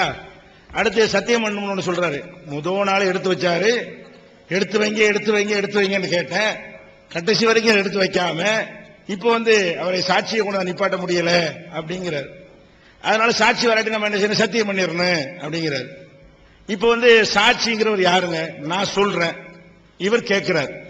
நாங்க 2 பேர் தான் வாதி பிரதிவாதி. இவர்கிட்ட ஒருத்தர் கேட்டார்னு வைங்க, அவர் வாதி கிடையாது. இப்ப யாரு சொன்னார், அவர் தான் வாதி, அவர் அதுக்கு சாட்சியை கொண்டு வரணும். நீங்க சாட்சி யாரு? நான் சொன்னேங்கிறாரு. ஒரு சாட்சி, இப்ப அவர் சாட்சியா கேட்டவரா? அவர் தான் வாதிய, அவர் ஒரு இன்ஃபர்மேஷன் கூட கொடுத்திருக்கிறாரு. அந்த வாதியை கொண்டாந்து நிப்பாட்டுங்க. அவர் சாட்சிங்கிறீங்க, வாதியை பிடிச்சிக்கிட்டு அந்த வாதிட்ட கேட்ப, உனக்கு யார் சாட்சின்னு கேட்பேன். அதுல எல்லாம் இல்ல, சாட்சி எல்லாம் இல்ல, நிரூபிக்க முடியலங்கும் போது அந்த வாதியை நான் தான் சத்தியம் பண்ணணும். நீங்க வாதியை நீங்களா இல்லாம இருக்கு. இந்த மெசேஜுக்கு எப்ப நீங்க வாதியா இருப்பீங்க? உங்கள்கிட்ட நான் சொன்னாதான். அந்த சட்டத்தை முதல்ல தெரியாம என் டயத்தை வீணாக்கிறக்கா செய்யறாரு. அதுதான் சொல்லுவேன். நாங்க ஒரு சத்தியம்னா அல்லாமல சத்தியம் உண்மையா இருக்கும் பட்சத்தில் பொய் சத்தியம் பண்ண மாட்டோம், அதுக்கெல்லாம் பயப்பட மாட்டோம். அதே நேரத்தில் அறியாமை கிறுக்குத்தனமான சத்தியங்கள்லாம் நாங்க தெளிவுபடுத்திக்கிட்டு இருப்போம். அது புரிஞ்சுக்கிறேங்க. அடுத்து என்ன, நான் சொன்ன தொடருக்கு வந்துடுறேன். தொகுத்து சொல்ற ஒரு உரை புதுசா சொல்றது சொல்ல மாட்டேன்ட்டேன். கடைசியா அப்படி சொன்னா அதுலயே டைம் போயிடும் நினைச்சாரு. அதெல்லாம் எனக்கு 2 பேர்ல எடுத்து போதும். 2 பேர்ல எனக்கு சொல்ல தெரியும், 2 மணி நேரத்துல சொல்ல தெரியும். அடுத்து சகாபாக்கள் கொள்கை குழப்பம் இருந்துச்சுன்னா அதுக்குரிய ஆதாரத்தை காட்டிட்டேன். சகாபாக்கள் சண்டை ஏற்பட்டுச்சுன்னு சொன்னேன், அதுக்குரிய ஆதாரத்தை காட்டிட்டேன். 10,000 பேர் 10,000 பேர் சொன்னாங்க, ஆதாரம் காட்ட முடியுமாண்டாரு. நீங்கள் தானே 10,000 பேர் சொன்னீங்க, காட்ட முடியுமா? பேச்சில் சொல்றது. அதுல 30,000 பேர் கொல்லப்பட்டதுக்கு ஆதாரம் இருக்குன்னு அதுக்கு காட்டிவிட்டேன். சாமுத்திய அலட்சண குர்ஆனில் சில ஆதாரம் இருக்கான்னு கேட்டேன். அவர் உலர்லாம் நீங்க பாத்தீங்க. அதே மாதிரி இப்னு சீரின் சொன்னாருன்னு சொன்னீங்க, அதான் சரியான அறிவிப்பு. நீங்க இப்னு சீரின் அந்த சம்பவம் நடக்கும் இருந்தவரா பிறந்தவரா, ஜமல் நடக்கும் தெரியுமா?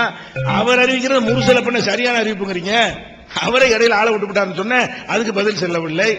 அதே மாதிரி வதந்தியை பரப்பக்கூடாதுன்னு சொல்லிவிட்டு திருச்சிக்காரன் சொன்னா, மதுரைக்காரன் சொன்னா, மெட்ராஸ்காரன் சொன்னான்னு சொல்லி எவன் சொன்னாண்டு எழுதுனா புஸ்தகம் போட்டியலன்னு கேட்டேன். அவரே அதுக்கு சொன்ன பதில காட்டின நீங்க எல்லாம் பார்த்தீர்கள்.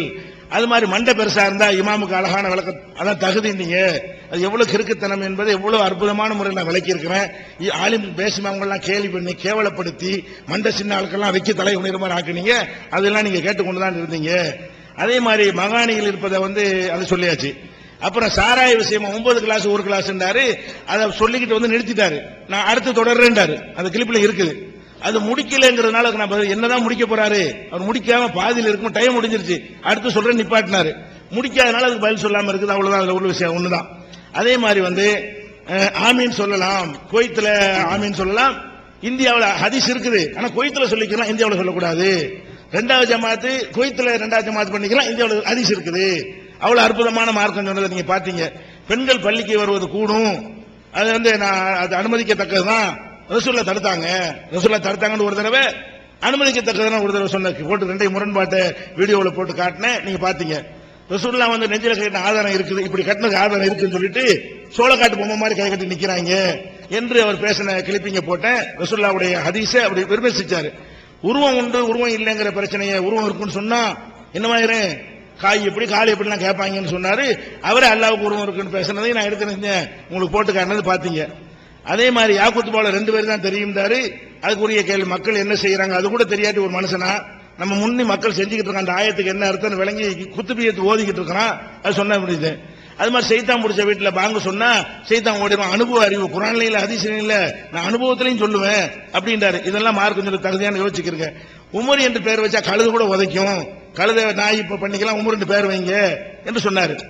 அப்ப பிஜே வைத்தான் என் பிழப்பு ஓடுது, அவர் மட்டும் இல்லைன்னா எனக்கு வருமானம் வந்திருக்காது, அவர் வச்சு தான் எல்லாம் கொஞ்சம் நல்லபடியா ஆக்கி வச்சிருக்கான், என்னை கூட்டத்தை கூப்பிடுறாங்க, அதுல பாயுதா கிடைக்குன்னு சொன்னாரு. அப்ப இதுக்காக வேண்டி பேசுறது கரெக்டா பேசுவாரு, வருமானத்துக்காக தான் பேசுறேன்னு சொல்றேன், எப்படி கரெக்டா பேசிருப்பான்னு யோசிச்சு பாத்துக்கிறேங்க. அதே மாதிரி குறைஞ்ச அளவு அப்படின்னு கூடும், ஆனா ஆலிம் சாக்கள் யாருக்கும் சொல்லக்கூடாதுன்னு நான் சொன்ன தப்புண்டாரு. அப்படித்தான் இருக்குன்னு பேசிவிட்டாரு, அப்படித்தான் இருக்குது. அவன் நான் தப்பா வந்து கரெக்டா தான் சொல்லியிருக்கிறேன். அதையும் பாத்துறீங்க. சந்தன கூடுனா எனக்கு என்னன்னு கேட்கிறாரு, கோயத்துல வச்சுக்கிட்டு. கோயத்துல கத்தார எங்க ஒரு நாட்டில் போய் பத்துவம் கொடுத்துட்டு சந்தன கூடா என்னன்னு கேட்கறாங்க. அவர் அந்த மக்கள் விளக்கிறாங்க. விவாத ஒப்பந்தத்தில் ஏன்ட்ட உட்காந்துக்கிட்டு சந்தன கூட ஏற்கனவே ஒரு கேள்வி கேட்டு விளக்கம் சொன்ன பிறகு சந்தன கூட என்னன்னு யாருக்கு தெரியாம இருக்காது. இந்துக்களுக்கே தெரியும் சந்தன கூட என்னன்னு. எவ்வளவுதா ஒரு முஸ்லீமும் கண்டிப்பா தெரியும், ஒரு ஆலிமும் கண்டிப்பா தெரியும் மக்கள் என்ன செய்யறாங்க கவனிக்கணும். ஒரு ஆலிம் என்பவர் மக்கள் என்னென்னலாம் செய்யறாங்கன்னு என்னன்னு கேட்கிறாரு மக்கள்கிட்ட. தப்புன்னு சொல்லிடக்கூடாது, அதுக்காக வேண்டி அந்த அளவுக்கு பார்த்தோம்னா பாத்துறீங்க. அதே மாதிரி பொதுக்கூட்டத்தை எடுத்ததாக ஒரு சொன்னாரு, அதனுடைய விஷயத்தை விளக்கியாச்சு. அப்புறம் பண்டித்தோட ஹலால்ன்றதுலையும் போய் சொன்னாரு, மதுஹப்ல இருக்குன்னு இஹாபு விஷயத்துல போய் சொன்னாரு. அதெல்லாம் நீங்க கண்மூட பாத்தீங்க. அது உண்மை, அதை மட்டும் 2 தடவை பாத்தீங்கன்னாலே இவர் பெறலக்கூடிய ஆளு, உண்மையை ஒத்துக்கிற ஆள் இல்லைன்னு விளங்கிக்கிறீங்க. அது மாதிரி ரூஹெல்லாம் சேர்த்து மாநாடு போடும், செத்தாளுக்கு ரூ உசுரோட உள்ள ஆளுக்கெல்லாம் மாநாடு போட்டு முடிவு எடுப்பாங்கன்னு சொன்னீங்க. அது ரசூலுல்லாஹ் சொன்னதா சொன்னீங்கன்னு கேட்டேன். அதுல ஒரு போய் சொல்லி அதுக்கு நீங்க யாராயிட்டீங்க. அதே மாதிரி மண்டை சின்னதுக்கு அதுக்கப்புறம் ஹனைமது தாடி பத்தி பேசுனீங்க, தனி தலைப்பு இருக்குன்னு சொல்லிட்டேன். ஹனைமது கிதாபுலயே தாடி இப்ப ரொம்ப அளவுக்கு மேல பெருசா இருந்தா ஜீனத்தா இருக்காது, அழகா இருக்காது என்ற கருத்தும் மதஹப் கிதாபுல இருக்குது. அவங்க எல்லாம் மார்க்கம் சொல்ல தகுதி இல்லையான்னு கேட்டேன், அதுக்கு வாயை திறக்கல. ரசூலுல்லாஹ் சொன்ன ஆலோசனையா இருந்தாலும் கேட்கணும்னு சொன்னீங்க. பரீரா விஷயத்துல நீங்களே பேசிருக்கீங்க, ரசூலுல்லாஹ் சொன்ன ஆலோசனை அந்த அம்மா கேட்கல, அதுக்கு ரசூலுல்லாஹ் கண்டிக்கல நீங்களே சொல்லியிருக்கீங்க. அப்ப ரசூலுல்லாஹ்வுடைய 2 நிலை இருக்கு, நீங்களே ஒத்துக்கிட்டீங்கன்னு சொன்னேன், அதுக்கு பதில் இல்ல. அதே மாதிரி கடல்ல தடுப்பு இருக்குது, வானம் கூரையா இருக்குது என்றெல்லாம் ஒரு வரியை போட்டீங்க. நான் என்ன சொன்னேன், எந்த அடிப்படையில் விளக்கணும், எதையும் சொல்லாம இருட்டடிப்பு செஞ்சீங்க. ஆனா நீங்க இருட்டடிப்பு செஞ்சாலும் இதெல்லாம் மக்கள் எடுத்து பார்ப்பாங்க. வானம் கூரைன்னு எங்க சொன்னாரு, என்ன அடிப்படையில் சொன்னான்னு கண்டிப்பா கேட்பாங்க, தெரிவாங்க. அப்போ உங்களுடைய பண்டவாளர் இன்னும் தெளிவாக மக்கள் புரிந்து கொள்வார்கள் என்பதை நான் இந்த இடத்துல பதிவு செய்து கொள்கிறேன். அதுக்கப்புறம் பிஜே முஸ்லீம், அவர் முஸ்லீமே கிடையாது 2003 சொல்லிட்டு அதுக்கு 2 வருஷம் கழிச்சு அவர் முஸ்லீம் தான் சொன்னீங்க. இப்படி முரண்பாடு வரலாமான்னு கேட்டேன். இப்ப செயலை பார்க்க அப்படித்தான் வருதுங்கிறாரு. கம்மியான செயல் இருக்கையிலேயே நான் முஸ்லீம் இல்லாம போயிட்டேன், ரொம்ப செயல் வந்தோம் நான் எப்படி முஸ்லீமா போயிட்டேன்னு கேட்டேன். அதுக்கு எந்த பதில் என்ன செய்யல, சொல்ல முடியவில்லை. அது மாதிரி டார்வின் கொள்கைக்கு அறிவுபூர்வமான ஒரு விளக்கம் சொல்றேன். அதை கூட ஏகத்துவத்தை நிலைநாட்டுறதுக்காக வேண்டி இறைவன் நிலைநாட்டுறது சொன்னது கூட பத்தியில பன்றி சேர்த்து பேசுறாரு. இவருக்கு பன்றினா ரொம்ப பிடிக்கும்னு கேட்டு இந்த மாதிரிலாம் அது மாதிரி தான் கேட்கறது பாத்தீங்க. அதே மாதிரி நீங்க ஒரு சட்டம் சொல்றீங்க, நாளைக்கு மாத்துறீங்க. நீங்க அந்த சட்டம் சொல்லும் போது கேட்டவங்க மூத்தா போயிட்டா என்ன செய்வீங்க, அதன்படி செஞ்சா என்ன பெரிய கேள்வி கேட்டாரு. அப்ப இமாம்கள் 400 மசாலா மாத்திருக்கிறாங்களே, அந்த 400 கேட்டு மூத்தா போனவனுடைய கதிலாம் என்ன?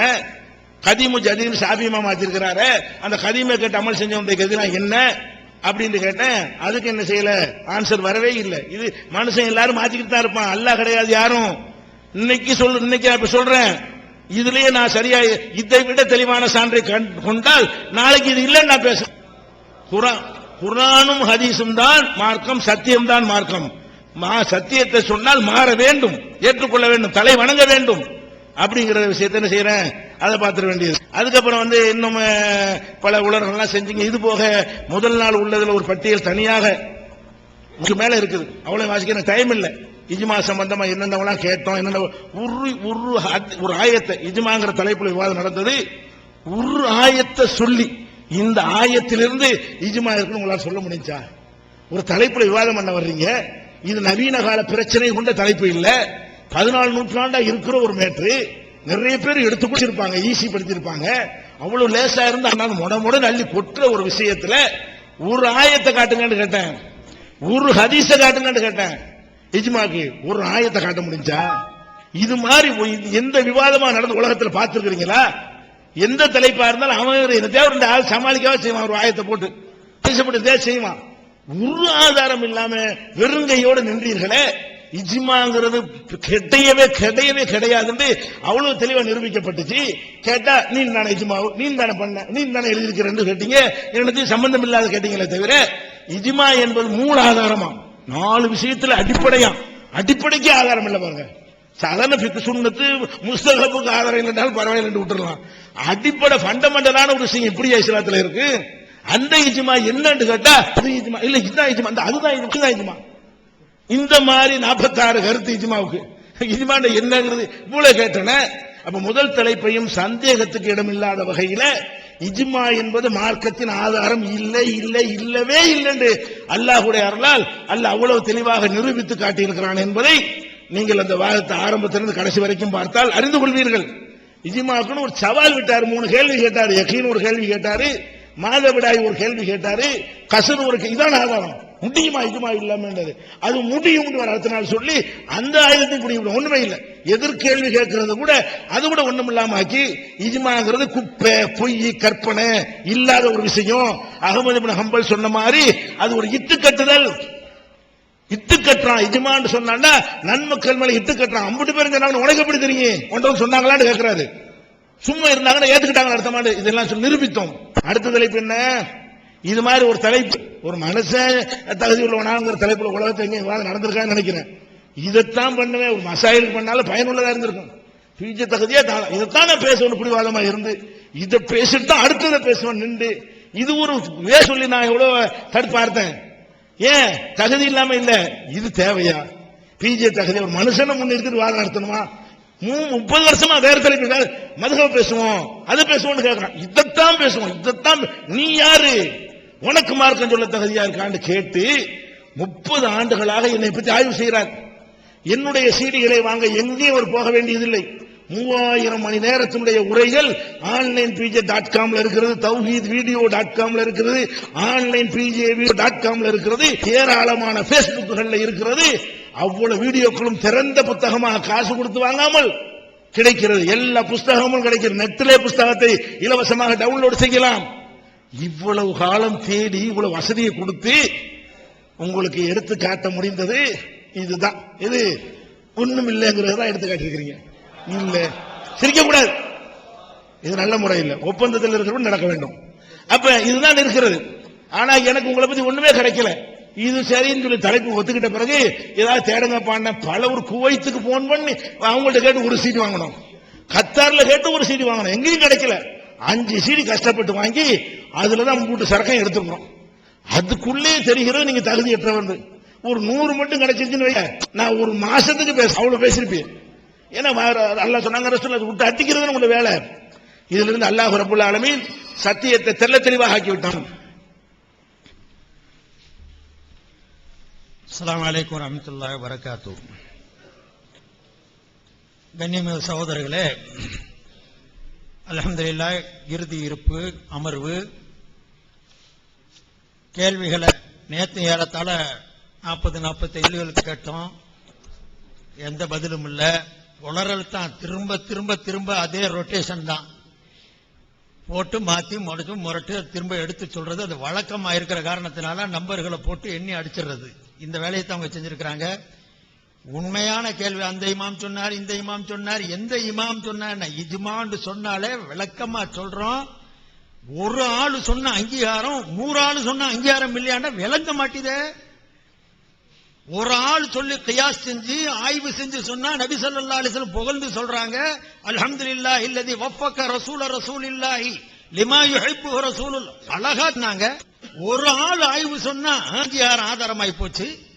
ஆனா அந்த ஊர்ல இருக்கக்கூடிய அத்தனை பேரும் வந்து சொன்ன எல்லா அறிஞர் பெருமக்களும் ஆய்வாளர்கள் சேர்ந்து சொன்னா ஆதாரம் சொல்லு. ஆதாரம் இல்ல, இனி சேதாரம் தான் இருக்கும். இவ்வளவு ஆதாரங்கள் சொல்லி குர்ஆனே இஜ்மாவுடைய முறையில தான் ஆதாரம். இல்லாட்டி எந்த சனதை வச்சு குர்ஆனை சொல்ல போறீங்க? ஒவ்வொரு ஆயத்துக்கு சனது சொல்லுவீங்களா? ஒவ்வொரு சூறாவுக்கு நீங்க சனது சொல்ல முடியுமா? ஹதீஸுக்காவது ஏதாவது அங்கங்க சனது கிடைக்குது. தான் எல்லாரும் சஹாபாக்கள் அங்கீகரிச்சாங்க. சஹாபாக்கள் எல்லாரும் அங்கீகரிக்கல. குர்ஆன் சந்தேகத்திற்குரிய பொருள். இப்னு மசூத் இறுதி வரைக்கும் ஏத்துக்கறல. அவர் 112 சூரா தான் வச்சிருந்தாரு. சுத்த பொய். இப்னு மசூத் ரலியல்லாஹு அன்ஹு ஆரம்பத்தில் மறுத்தாங்க, கடைசியில் அதை ஏத்துக்கிட்டாங்கன்னு அல்லாமா இப்னு ஜௌசி போன்றவர்கள் எழுதியிருக்கிறாங்க. சுத்தமா இப்னு மசூத் மேல சொல்லப்பட்டது பொய்யான செய்தியோட எழுதியிருக்கிறாங்க. இப்னு ஹஜர் ரஹ்மத்துல்லாஹ் சொல்லும் பொழுது அதுக்கு ஒரு தஅவீல் இருக்குது. இப்னு மசூத் 2 சூறாவை மறுக்கல, அந்த 2 சூறாவை குர்ஆன்ல எழுத மாட்டேன்றார். அது நபிக்கு துஆவாக கொடுக்கப்பட்டது. குர்ஆன்ல நபி எழுத சொல்லல, அதனால எழுதல. குர்ஆன்ல நபி எழுத சொன்னாத்தான் நான் இதை அவர் நினைச்சு வச்சிருந்தார். இதை இருக்குது வரலாற்று நூல்கள் அழகா இருக்குது. என்ன சொன்னாலும் சரி ஒரு ஆதாரம் வச்சாங்களா? ஒரு எனக்கு தெரியும் ஆயத்தை சொன்னா அர்த்தத்தை மாத்துவீங்க. ஹதீஸ சொன்னா தைஃபாக்குறது உங்களுக்கு பொழப்பு. சிலோன்ல 2 பேரும் பேசிக்கிட்டாங்க. பிஜியும் தான் என் மாப்பிள்ள அப்துல் ரஹ்மான் ஃபிர்தௌசியும் தான். 2 பேரும் சேர்ந்து பேசுனது நான் இதுல பார்த்தேன், கிளிப்ல. இவர் சொல்றாங்க, என்ன நல்ல சஹீஹான ஹதீஸை எடுத்து சொல்ல போறாரு அப்படின்னு கேட்ட உடனே அது நம்ம லைவ் ஆக்கி விட்டுறலாம். எப்படி ஹதீஸுடைய அணுகுமுறை?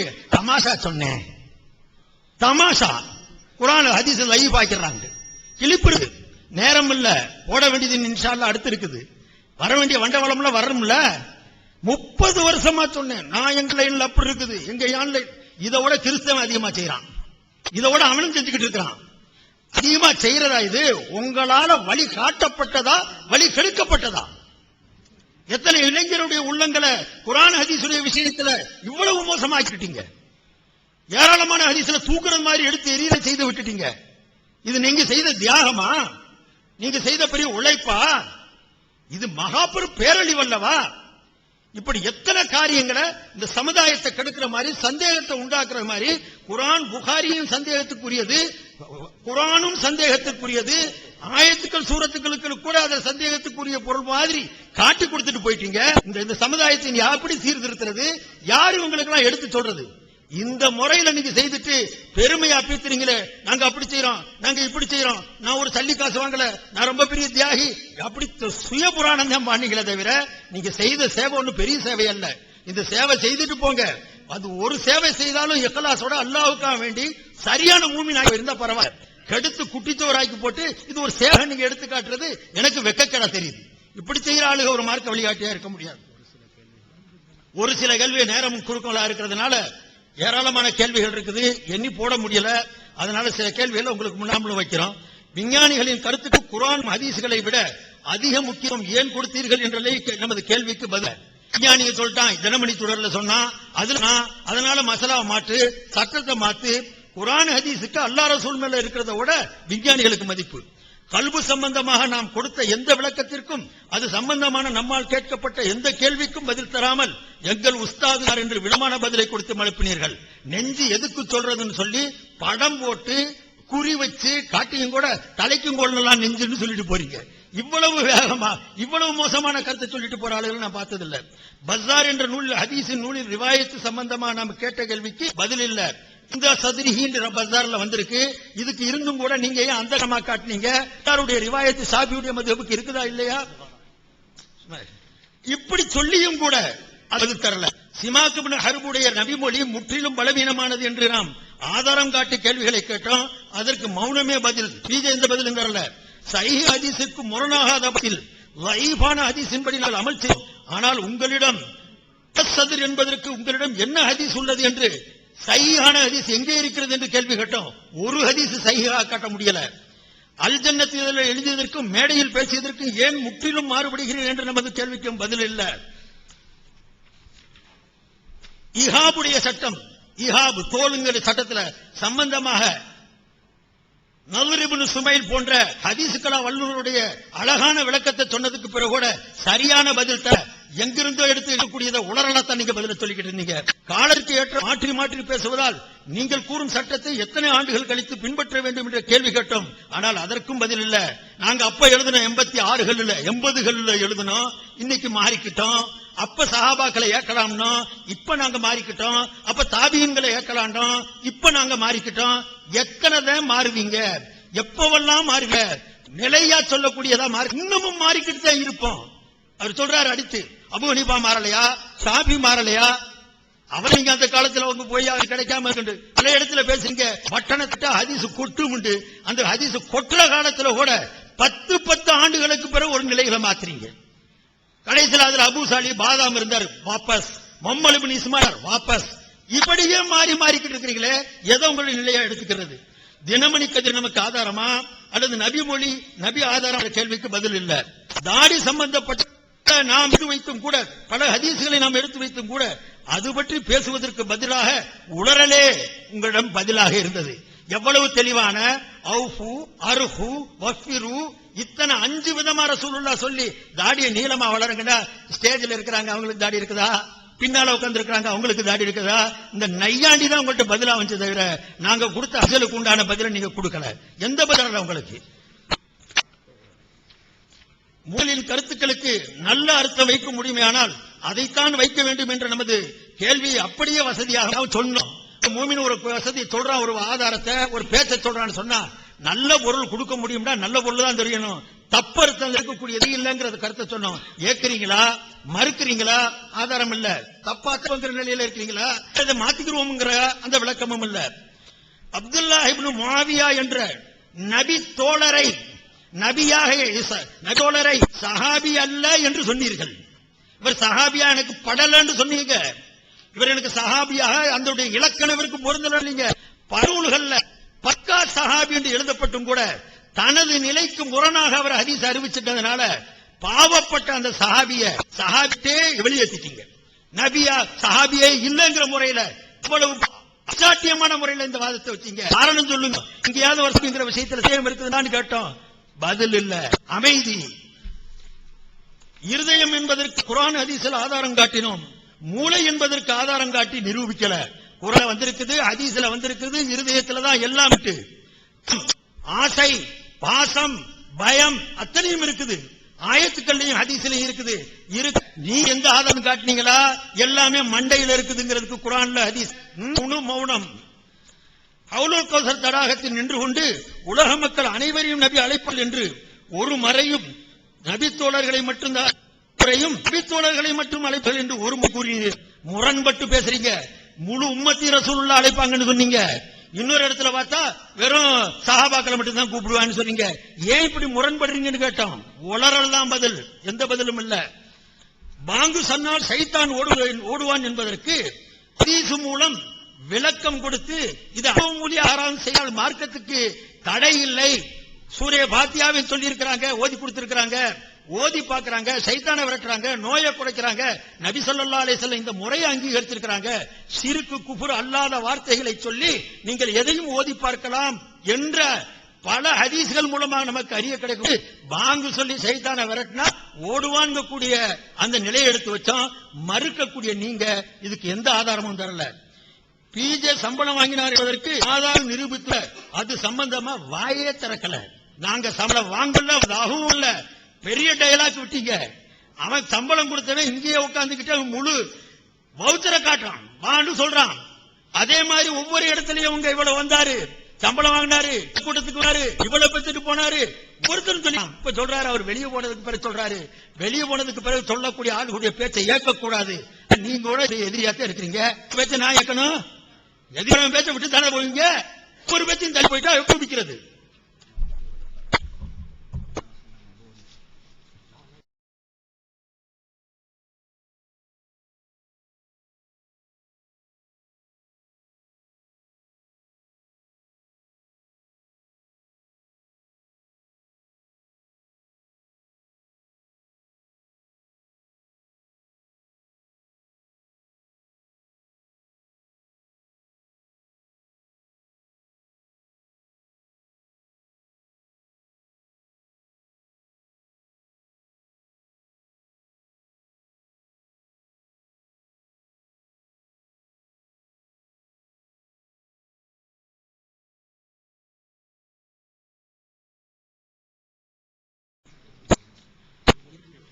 இமாம் அபு ஹனீஃபா ரஹ்மத்துல்லாஹ் ஹனீஃபா இமாமை பற்றி பச்சை பூசுரா என்று நாம் சாட்டிய சாட்டுக்கு ஆதாரம் காட்டல. அபூவா சொன்னார், நஹ்னு ரிஜாலுன் வஹும் ரிதாக, யாரை பத்தி? சஹாபாக்களை பத்தி சொன்னதாக சொன்னார். அது இருந்தா கிளிப்பு கொடுங்கன்னு கேட்டோம், ஆதாரம் காட்டுங்கன்னு கேட்டோம்.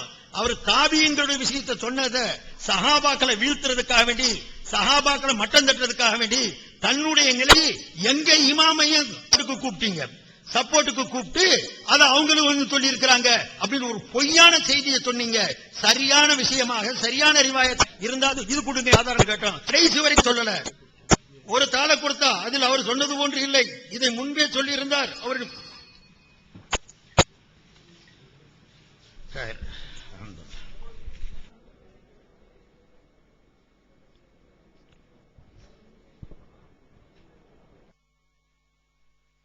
மக்கள் அடுத்த தலைப்பு தெரிவிப்பேன்.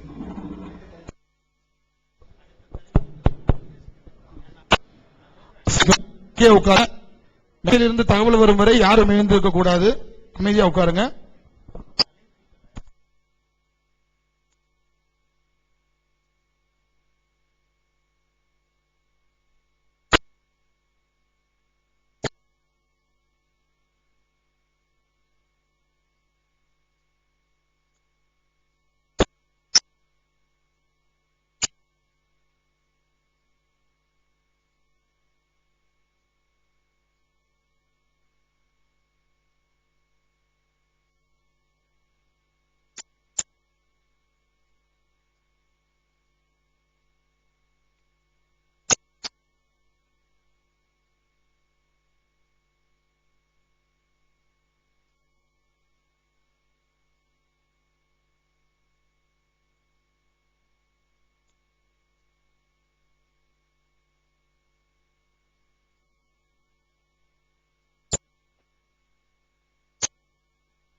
இப்ப அடுத்த தலைப்பு இதில் அறிவிப்பதாக ஒப்பந்தத்தில் இருந்தது.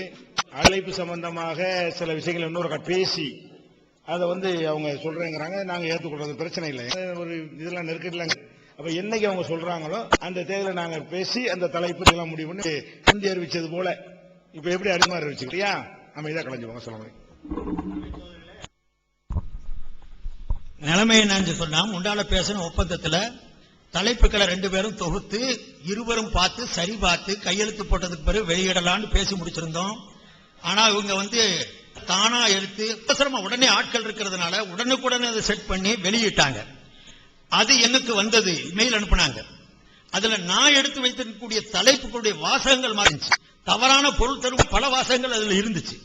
உடனே நான் உங்களுக்கு மெயில் அனுப்பினேன், ஒரு 2 நாள்ல நான் மெயில் அனுப்பினேன். இதுல எழுதி இந்த மாதிரி தலைப்புகள்ல பல வித்தியாசம் இருக்குது.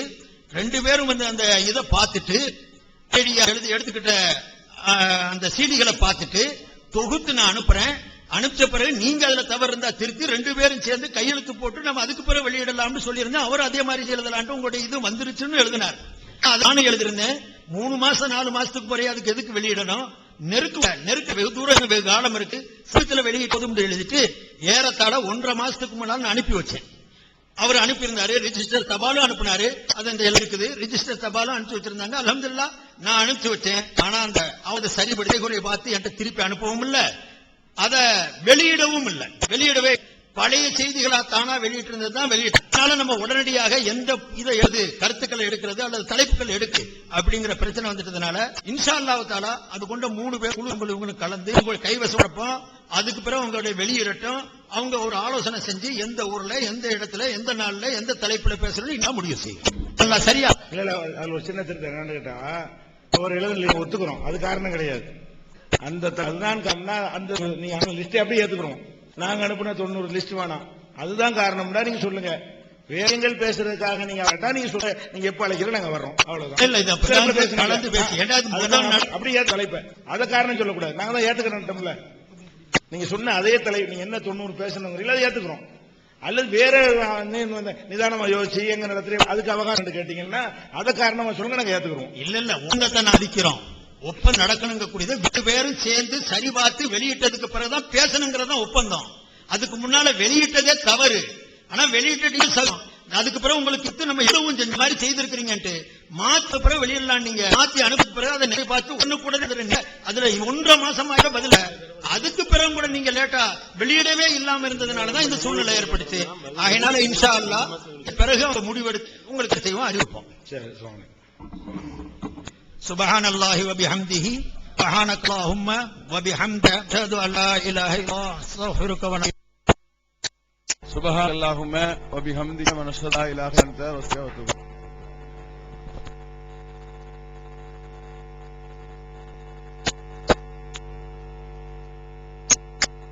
الله